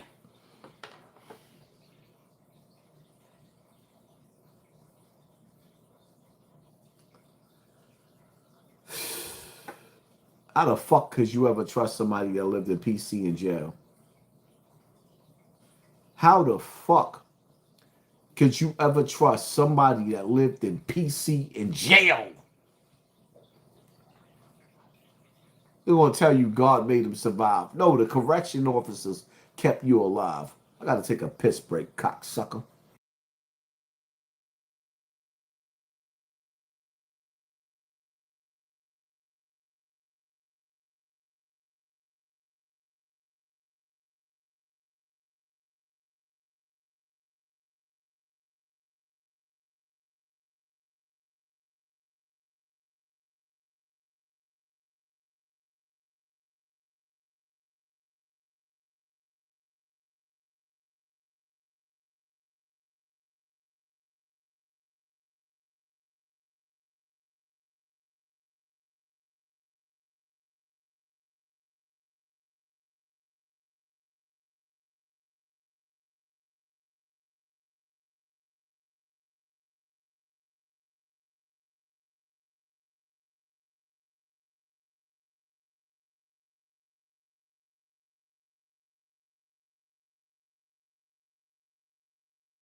Hear it. This industry is not what it seems to be. Listen, this is a rapper. You got 200 followers.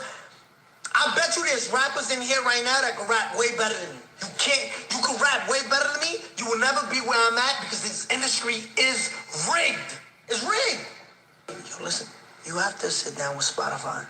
Sit down with Apple. You have to do this interview. You have to. If you don't want to, you have to. You have to go see this person and sit down and talk to them. You have to go and do this. You have to. Yo, you gotta check the boxes. Literally, you can say, I don't feel like doing that. I don't even like that person. You have to. You're a puppet. You can't say certain shit. Take that down. Take it down right now. Okay, I'll take it. Don't say that.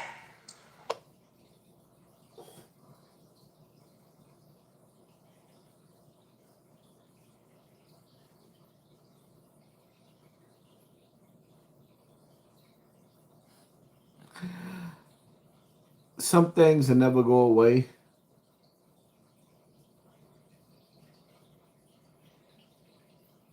Think of it, Daddy. You putting in that work. I'm proud of you. I love you.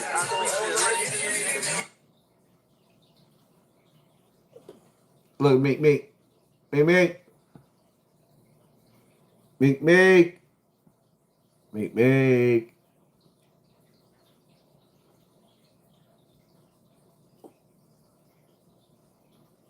Hop changing from positive to negative was not a consequence of history. It was not a circumstance of history.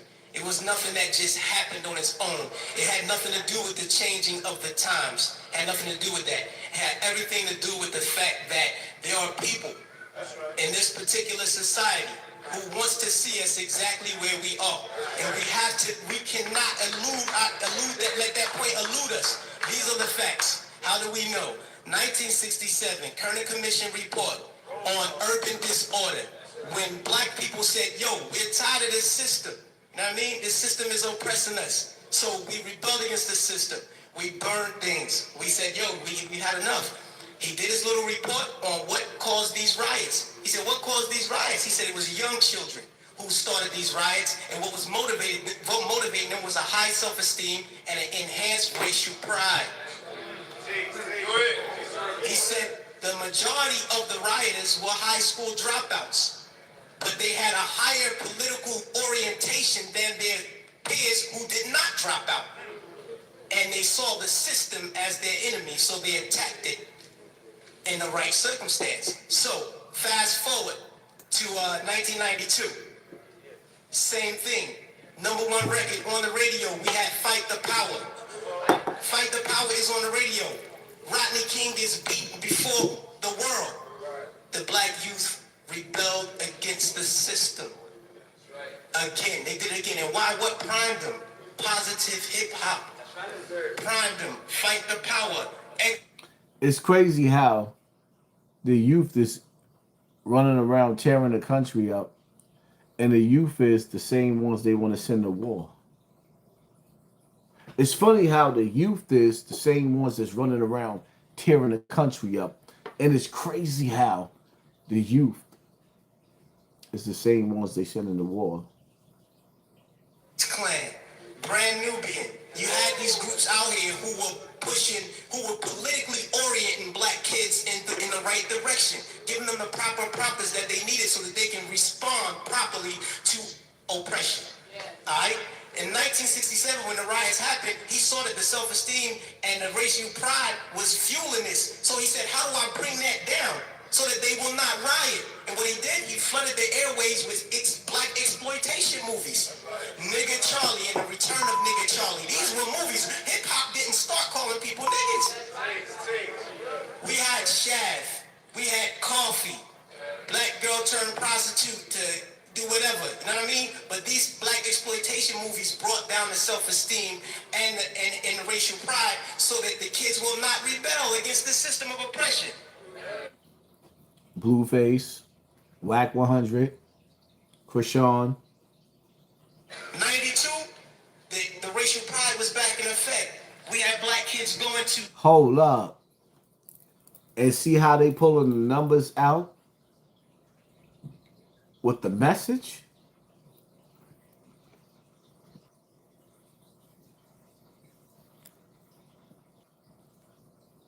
And you see why my channel was dying down? Oh, so I came back in with more people than what I left out with? Y'all so full of shit. Get your agents together. Y'all so full of shit. Dr. Ben yucking in lectures. We were spending our money to go see Farrakhan speak as opposed to going to a strip club. This is where we were. The most coveted article of clothing was a historically black college or university sweater. We were... Why is the numbers going back up after I clicked out It's going back up. But y'all controlling the limit of where it's going to go. Y'all won't let it go back to where it's supposed to be. And, oh, y'all pulling it back down? Motivating children towards positive attitudes and lifestyles. And when Rodney King got the beating, heads responded properly. Fast forward to our day. Sean Bell is shot 50 times in the street in New York by police officers. #1 song on the radio, Like a Lollipop. Nobody do nothing. Nobody respond to nothing. Trust me. Just like the brother, I believe it was JT, the bigger figure, who said that the label executives came to him and said, yo, brother, we need you talking about guns and whores. Right. You know what I mean? That's right. That happens. I've been in those meetings with management and had to ask me, is what you're saying really what you believe so that we'll know how to market you properly? You know what I mean? This happens. Young Buck on his album, he has a song on his album that talks about police terrorism. The label said absolutely not. Jimmy Iovine said absolutely not. You cannot put that record on the album because it might create an atmosphere that might put police officers' lives in danger. Who's playing with the numbers that's on your mother? That funky bitch with the funk. Your mother. Right. So they took the record off, but they let him keep the other 14 songs on the album that talked about killing black youth. So this is what we're dealing with. We're not dealing with a circumstance or consequence of history. You know what I mean? The environment that we're embedded in puts us in a situation where we feel we have to maneuver and play the game and water our message down. You know what I mean? But no, what happened was they intentionally shifted the paradigm to get us exactly where we are right now. Now, if y'all want me to continue on, y'all better super violate that like button. I'm going to bed. Because normally in my pre-recorders, I got 1,000 likes within the first hour and a half. But I understand that the game is being rigged. Y'all better hit my like button while I play this song. Hold up. Better stop playing.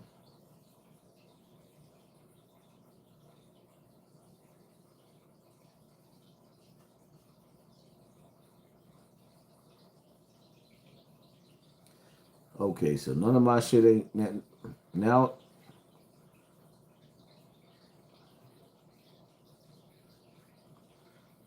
It's crazy how y'all don't even understand.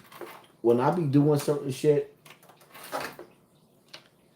and then I be trying to work, my devices be being sabotaged. So I can't even get in the groove the way I want to get in the groove because they be messing up. I said, don't disturb this groove.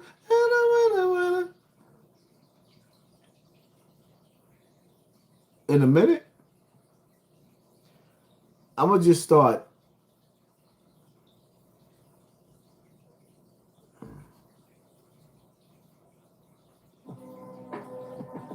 Diddy had a party at the Ned recently, like a couple months ago when they dropped their album. That was a good party. So talking about parties that y'all talking about parties and events that y'all never was invited, y'all never had access to, y'all never been involved. Hold on. Y'all better violate the like button or I'm going to bed. If y'all want me to stay up, I know I got more people in the building than what they showing. If y'all don't hit the like button, I actually got a steak, right? I'm gonna fuck a steak up tonight. I'm gonna eat me a steak, and I'm talking to you disloyal. I'm putting Tekashi 6ix9ine cases on all of you, and y'all playing with me, and y'all won't even hit the like button. Y'all got a couple of seconds to hit my like button. Then I'm going to bed because you're disloyal. Y'all know they rigging the game, and y'all don't want to hit the like button. I'd rather put it in a napkin than sit up here and entertain a bunch of people that's just sitting up there too lazy. Like, y'all been trained to show no love. I'm going to untrain you. It don't cost you nothing to hit the like button. You cocksucker. Shall we begin? Shall we begin? And why are you having a hard time? You disloyal, you fucking speaker. Have to give your nasty ass away. It used to be my favorite speaker. I'll make a video on that.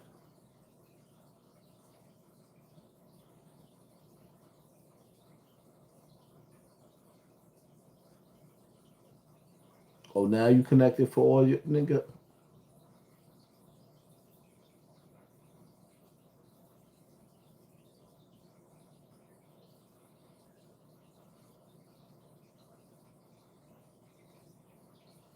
The rappers influenced this generation of real rappers, killers, to be gangsters.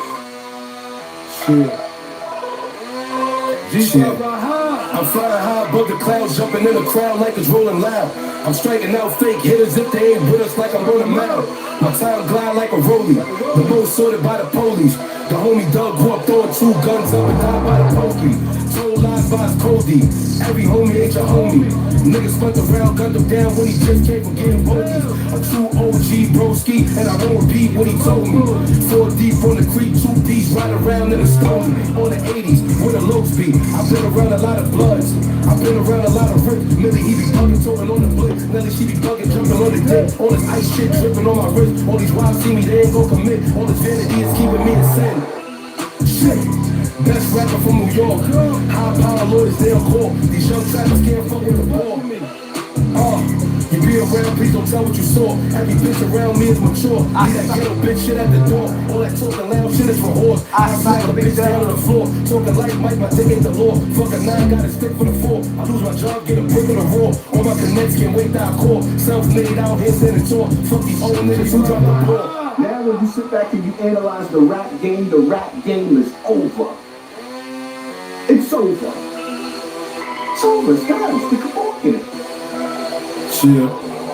They hating on the youngins with this drill shit, but this drill shit, that's real shit. Don't get thrown up the bill shit. And people chatting about shit they don't deal with. Fuck another man, white, that's flavor. Writing about the shit even more dangerous. We flame shit. Put a bullet in your ass, you should feel so much to be famous. If you was scared, don't talk about gang shit. Wasn't this deal, you can't feel my anguish. Put these niggas on ice like penguins. This list back at niggas that they hang with. Been through, ain't trying to distinguish. Don't wanna do crimes that's heinous. To stay alive, niggas gotta stay dangerous. To be a proud, can't be on no lame shit. Keep your mouth closed, don't run that. Especially if you never around with a gun at. Especially if you never down with a fun at. Come through, stick niggas like thumbtacks. Scooters at the end of the alley when they run that. So when they dump that, they gotta run back. My enemies leave home, never come back. Niggas catch them when they live, when they pop back. Young niggas see them, they hate my phone line. They fuck with me, but still stay on their own time. No me, don't talk on the phone line. I don't fuck with niggas less than on phone time. Fuck bitches, I need more alone time. It's my dick, bitch, you'll never own mine. I got everything over my own grind. Self-made, got it all in a strong mind.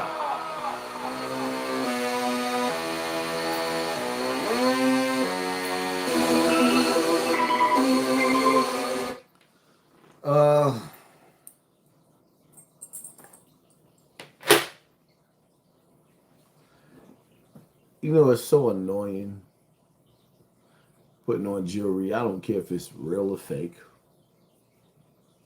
I done bought some real jewelry.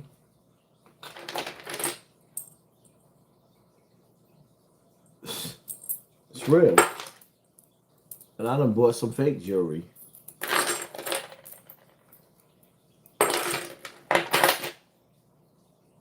It's just annoying. It's heavy on your skin.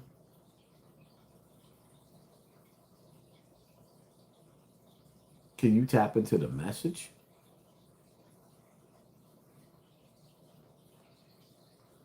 You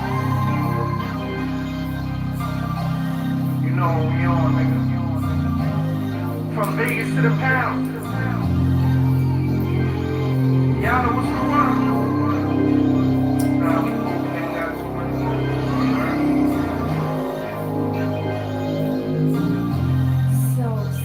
Everything to the chin, nothing to the heart. I told my youngest slide, he think he in the park. Jumping in the water, you swimming with the sharks. We watching for the ops, with the cops in the north, nigga. And I can go and get this money with my eyes closed. Whenever I need a brick, I say, El Chapo. My Mexican homie, I call him Paco. And when I want a nigga here, I say, bring tacos. You know this shit about my legacy. Niggas try to tarnish my name instead of treasure me. I've been official since the park. Barely had my own water, trying to fill a nigga car. Now it's Ruth Chris for the steak night. Really used to trap on them late nights. First you get the money, then you take flight. Every day my birthday now, nigga, that cake right. First you get the money, then it's gang shit. We only talking money, that's our language. You wanna see the picture, I can paint it. Headshot the time, make that nigga famous. The loyalty, I hope he never break it. He lost it, got it back, that's motivation. He only talking money, that's his language. 10 chains on, bitches think I'm famous. 1 foot in the rap, 1 foot in the streets. 1 foot in the chicken, 1 foot in the beef. Brody California nigga memory. Last indictment that came down, I had to put a friend to sleep. Beat the streets, pistol seemed like T. Marie. Free Marie, close as bail, I knew we was gon' jump it. That's a little me. Cash lord, motherfucking task force. Every single brick and whip I got came with a task force. CLD with me, I ain't asked hombre for no favors. I tolerate no hatred, draw niggas like they papers. Investigators questioning neighbors about the traffic. They say he be just rapping, I think they thought it was packaging. Walking out the studio, I FaceTime with Julio. Don't worry about no immigration, he can get him to me though. I told him take it slow, don't listen to him, don't be stupid though. They putting crazy shit up in your head like you Coolio. Man, nigga. First you get the money, then it's gang shit. We only talking money, that's our language. You wanna see the picture, I can paint it. Headshot, trying to make a nigga famous. The loyalty, I hope he never break it. He lost it, got it back, that's motivation. He only talking money, that's his language. 10 chains on, bitches think I'm famous.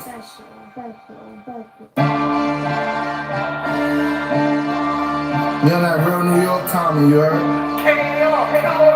I got Signed Brillo with me, you know the vibe, nigga.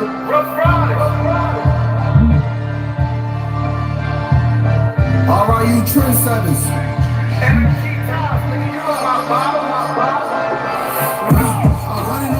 Watch me change the game. You told on your homies, love ain't the same. I see my mama struggle, had to make a way. I told her mama move over, I'ma pave the way. 100 on my wrist, watch me change the game. You told on your homies, love ain't the same. I see my mama struggle, I'ma make a way. I tell her mommy move over, I'ma pave the way. Shark should be swimming with the fishes.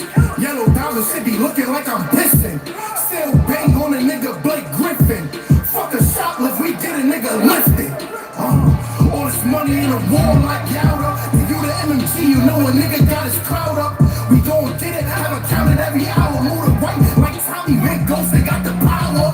I've been that nigga since 9-6. Only run with trappers, killers, and convicts.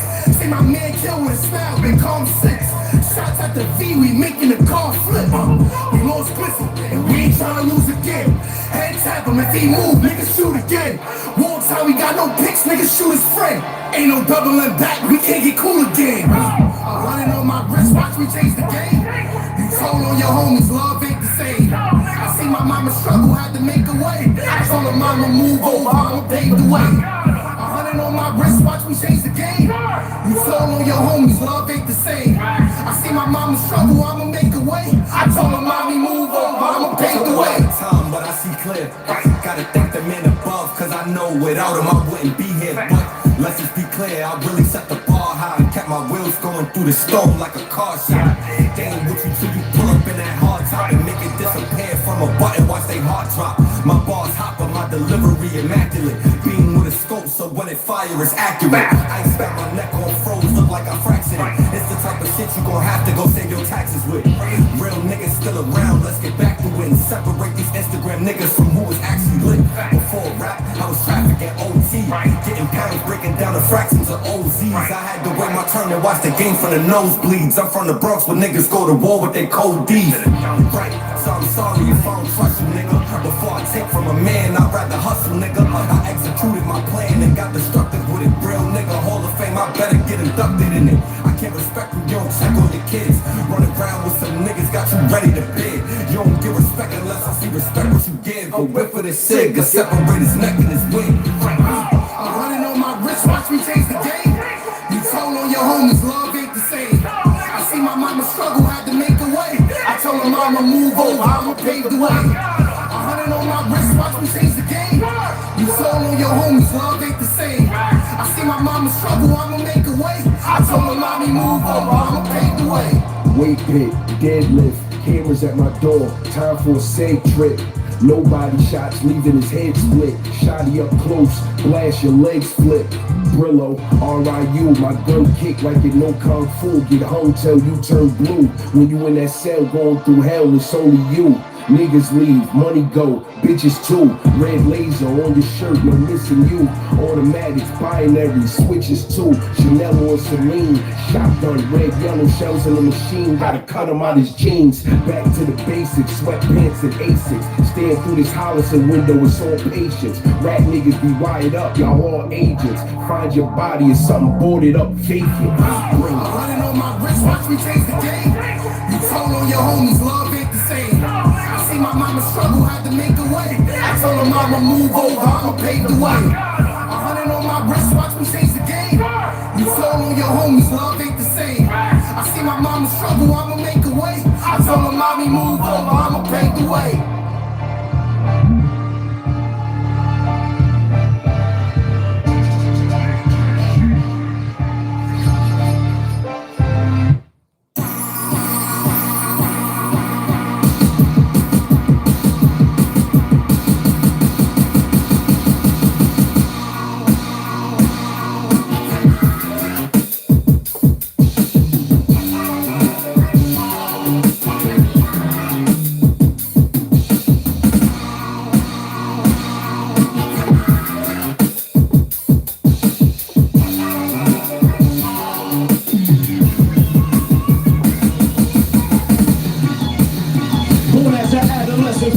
That meaning my pops was a criminal. I was taught to snatch hammers before I learned to read a book. Look, I ain't saying this for sympathy, fam. I love the man that I became. If you feeling me, grand. So regardless of the shit you might read in the source, who better than tell the life for me than Kono bars? How I used to write rhymes while my moms and pops fight, just to drown out the sounds of her cries. This my life. Lord have mercy on the man that opposes my fury. I got repressed anger. See the yellow tape that means danger. And my God, is the real getting better? Or am I blinded by my own ambition and desire for cheddar? Shit, how could I see when I was born without sight? And why should I be scared of death when you gave me this life? Fuck the world, and I mean it in its purest form. I stick my dick in the clouds and turn night to morn. Come on!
pushed the floor, survived off an ounce of raw. Now it's routes and tours, show bookings, good looking, critics telling me done soon BET is yours. Then it's MTV, the being like Mark 3s and 03 MPVs. You can't hold me, I'm OPC. One powerful cat with powerful raps on powerful tracks. Step off the stage from an hour of rap, 20 minutes, the rest of men of the hour is back. Hold up, styles free, no clones, my style's me. Blow minds and get high off the memory like styles P. Open my files and see, just being deep.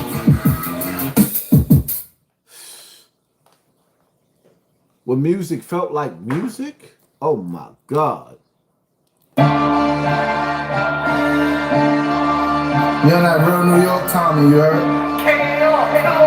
I got Sign Brillo with me, you know the vibe, nigga.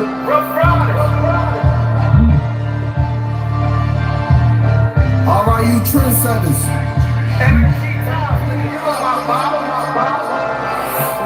100 on my wrist, watch me change the game. You told all your homies, love ain't the same. I see my mama struggle, had to make a way. I told her mama move over, I'ma pave the way.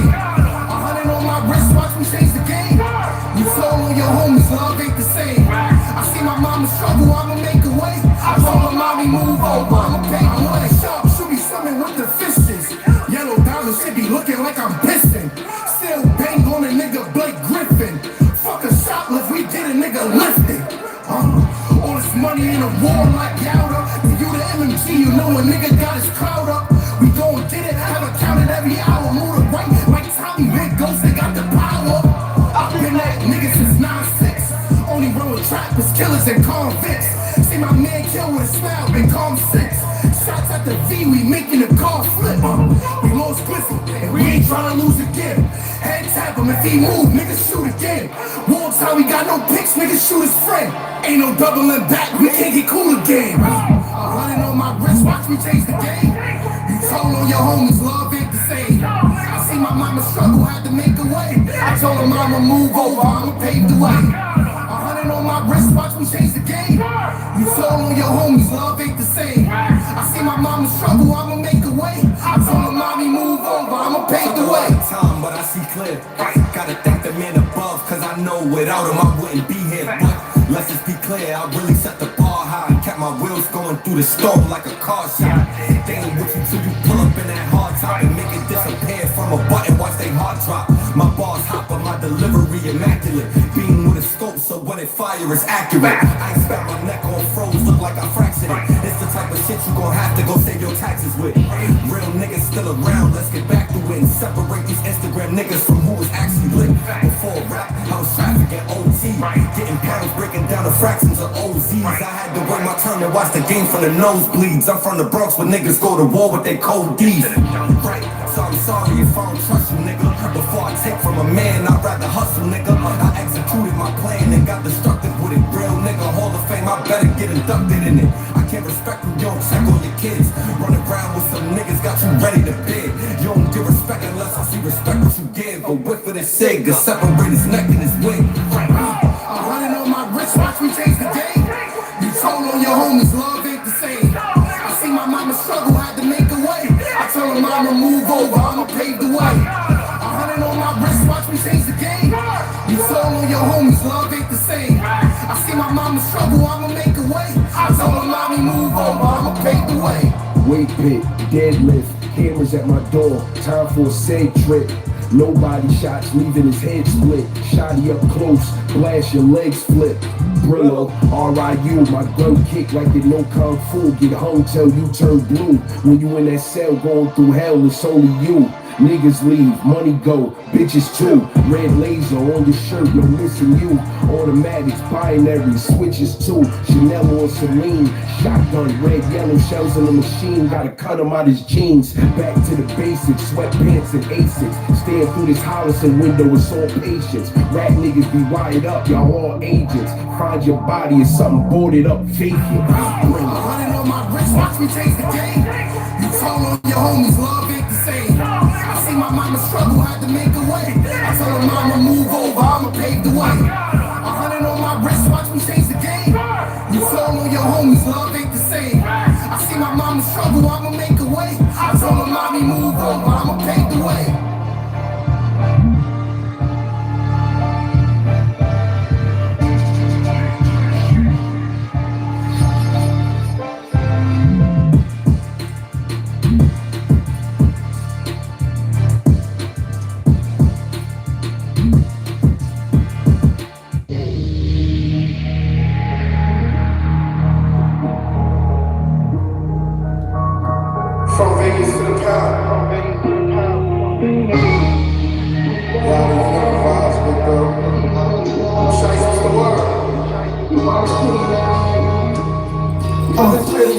Poppy tell me to go harder. Talks with Chewy, tell me to move smarter. The closer I get, I feel farther. Cause my man just died, we been the block in the charger. Shots fired, we made the car melt. The hate coming from home, I know how Braun felt. Got this shit lit, niggas had a big fit. Started critiquing my work, they never did shit. Painting false narratives, y'all know me well. I'd rather let the work speak, niggas show and tell. I watch them switch on the game, nigga go to hell. $1 million dreams, nightmares of a lonely cell. 2 guns, I keep up with me. Y'all and my brother Chase 2, thanks for rocking with me. Helicopters in the town, keep a chopper with me. We stand on business, how you think we ain't gon' stop? Don't stop like I'm Diddy. Before this rapping shit, you know I got busy. Before this rapping shit, you know I got busy. Before I lit this city up, I got busy. Can't stop, won't stop like I'm Diddy. Before this rapping shit, you know I got busy. Before this rapping shit, you know I got busy. Before I lit this city up, I got busy.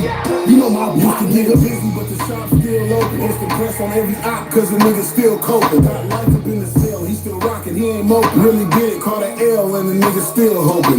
Dope still poking, foreign still floating. Laughing while I seen him, literally I had to ghost him. One stepping heavy, but on this block I'll be posting. Arm flex emoji when them bitch niggas post. Back to business, it's the usual. Yola on my cue, shot the snitch in his mouth. Closed casket at the funeral. They crying while they viewing you. I thought it was beautiful. Music playing when I'm dancing, man. This shit is like a music. I'm riding with a happy. This ain't for amusement. Watching all his videos, so there's no confusing you. Riding point blank, eyes wide, no blanks. Dirty ass nigga rolled him up the joint stack. Can't stop, won't stop like I'm Diddy. Before this rapping shit, you know I got busy.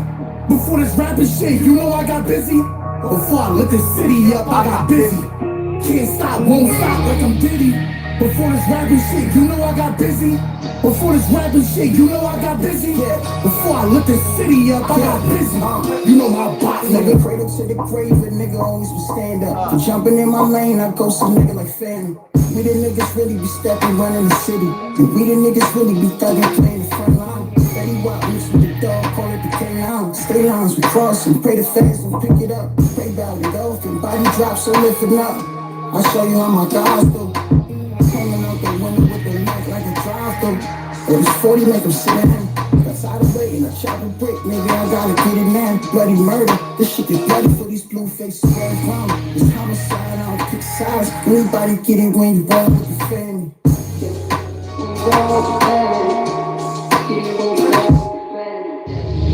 You wanna sit down, nigga? You wanna sit down, nigga? When you going with the family? Is anybody getting when you going with the family?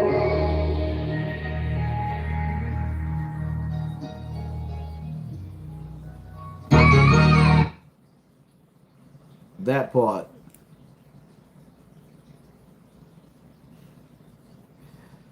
I love it.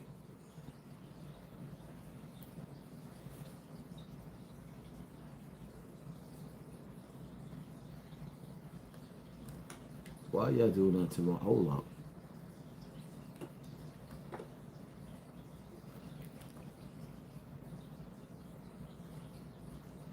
Let me get that out of there. Anyway.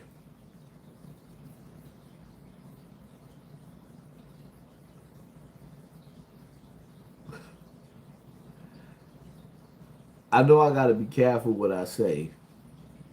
When you watch the movie, when you watch the movie 300 and you see the brother say, he tell an African dude when he come to his land, representing Xerxes, he says, choose your words carefully before he kick you in the pits of hell. Choose your words carefully before he kicks you in the pits of hell. I just want to see if I can do something. I want to look for something in my email for one of my brothers that gave me such a blessing. That was crazy. Matter of fact, let me search it.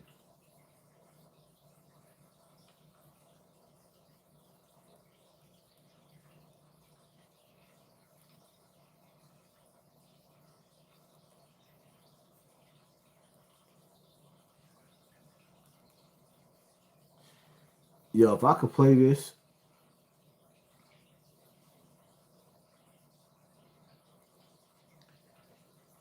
My intro, one of my new intros. Shout out to my brother KK47. My nigga, I love you, my nigga. Got his TV turned on. Where the fathers at? Where the parents at? Where the uncles at? Where the aunties at? These kids are getting trapped. They keep falling for the cops' traps. They lock them up in jail, and they keep on going back. We need to change that. HASSAN is here to change that. Speaking on real topics, no fake news, no fake rap. These kids out here dying. These gangs keep misleading. Granny's getting smoked. Babies left bleeding. HASSAN is here to change that. He ain't kicking fake raps. He's speaking on real issues, no fake news, no fake rap. Yeah, pay attention to your circle before they hurt you. Because they're smiling in your face and then they murk you. Yeah, you gotta keep your eyes open, and that's a factor. Because they really want what's yours. They are backstabbers.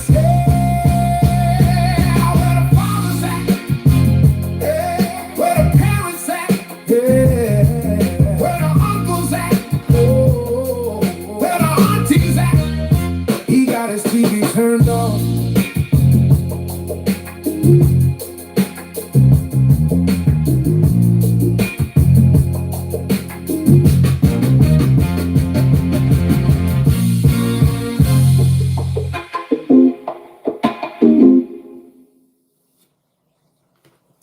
Nah. Because I've been holding this back. Yo, I've been holding this back. Because I've been holding this back. KK47.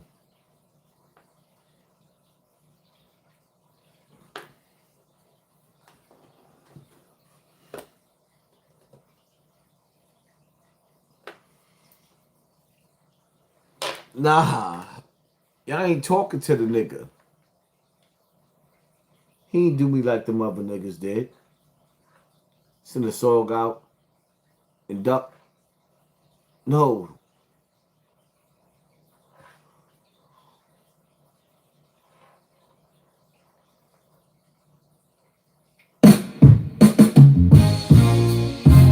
Got his TV turned on. Where the fathers at? Where the parents at? Where the uncles at? Where the aunties at? These kids are getting trapped. They keep falling for the cops' traps. They lock them up in jail, and they keep on going back. We need to change that. HASSAN is here to change that. Speaking on real topics, no fake news, no fake rap. These kids out here dying. These gangs keep misleading. Granny's getting smoked. Babies left bleeding. HASSAN is here to change that. He ain't kicking fake raps.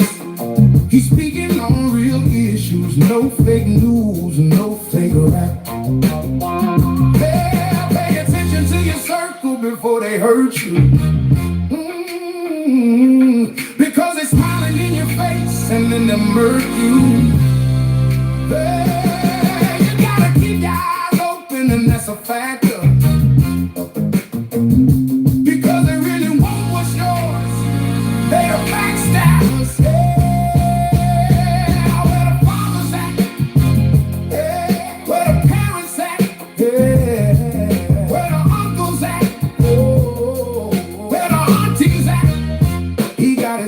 Turned off.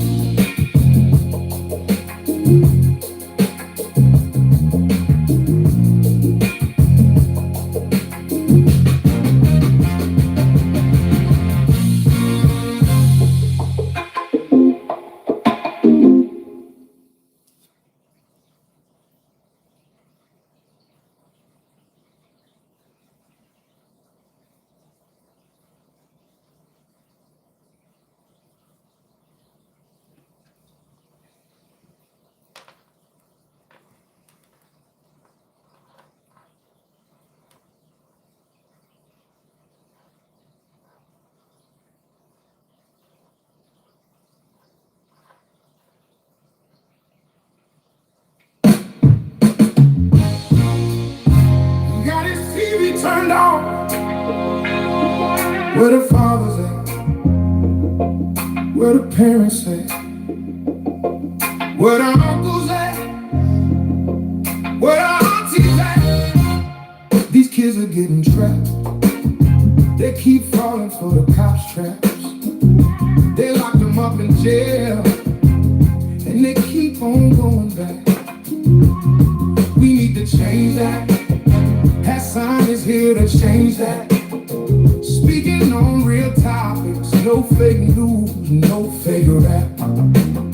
These kids out here dying. These gangs keep misleading. Granny's getting smoked. Babies left bleeding. HASSAN is here to change that. He ain't kicking fake raps. He's speaking on real issues. No fake news, no fake rap. Yeah, pay attention to your circle before they hurt you. Because they're smiling in your face and then they murk you. Hey, you gotta keep your eyes open, and that's a factor. Because they really want what's yours. They are backstabbers. Yeah. Where the fathers at?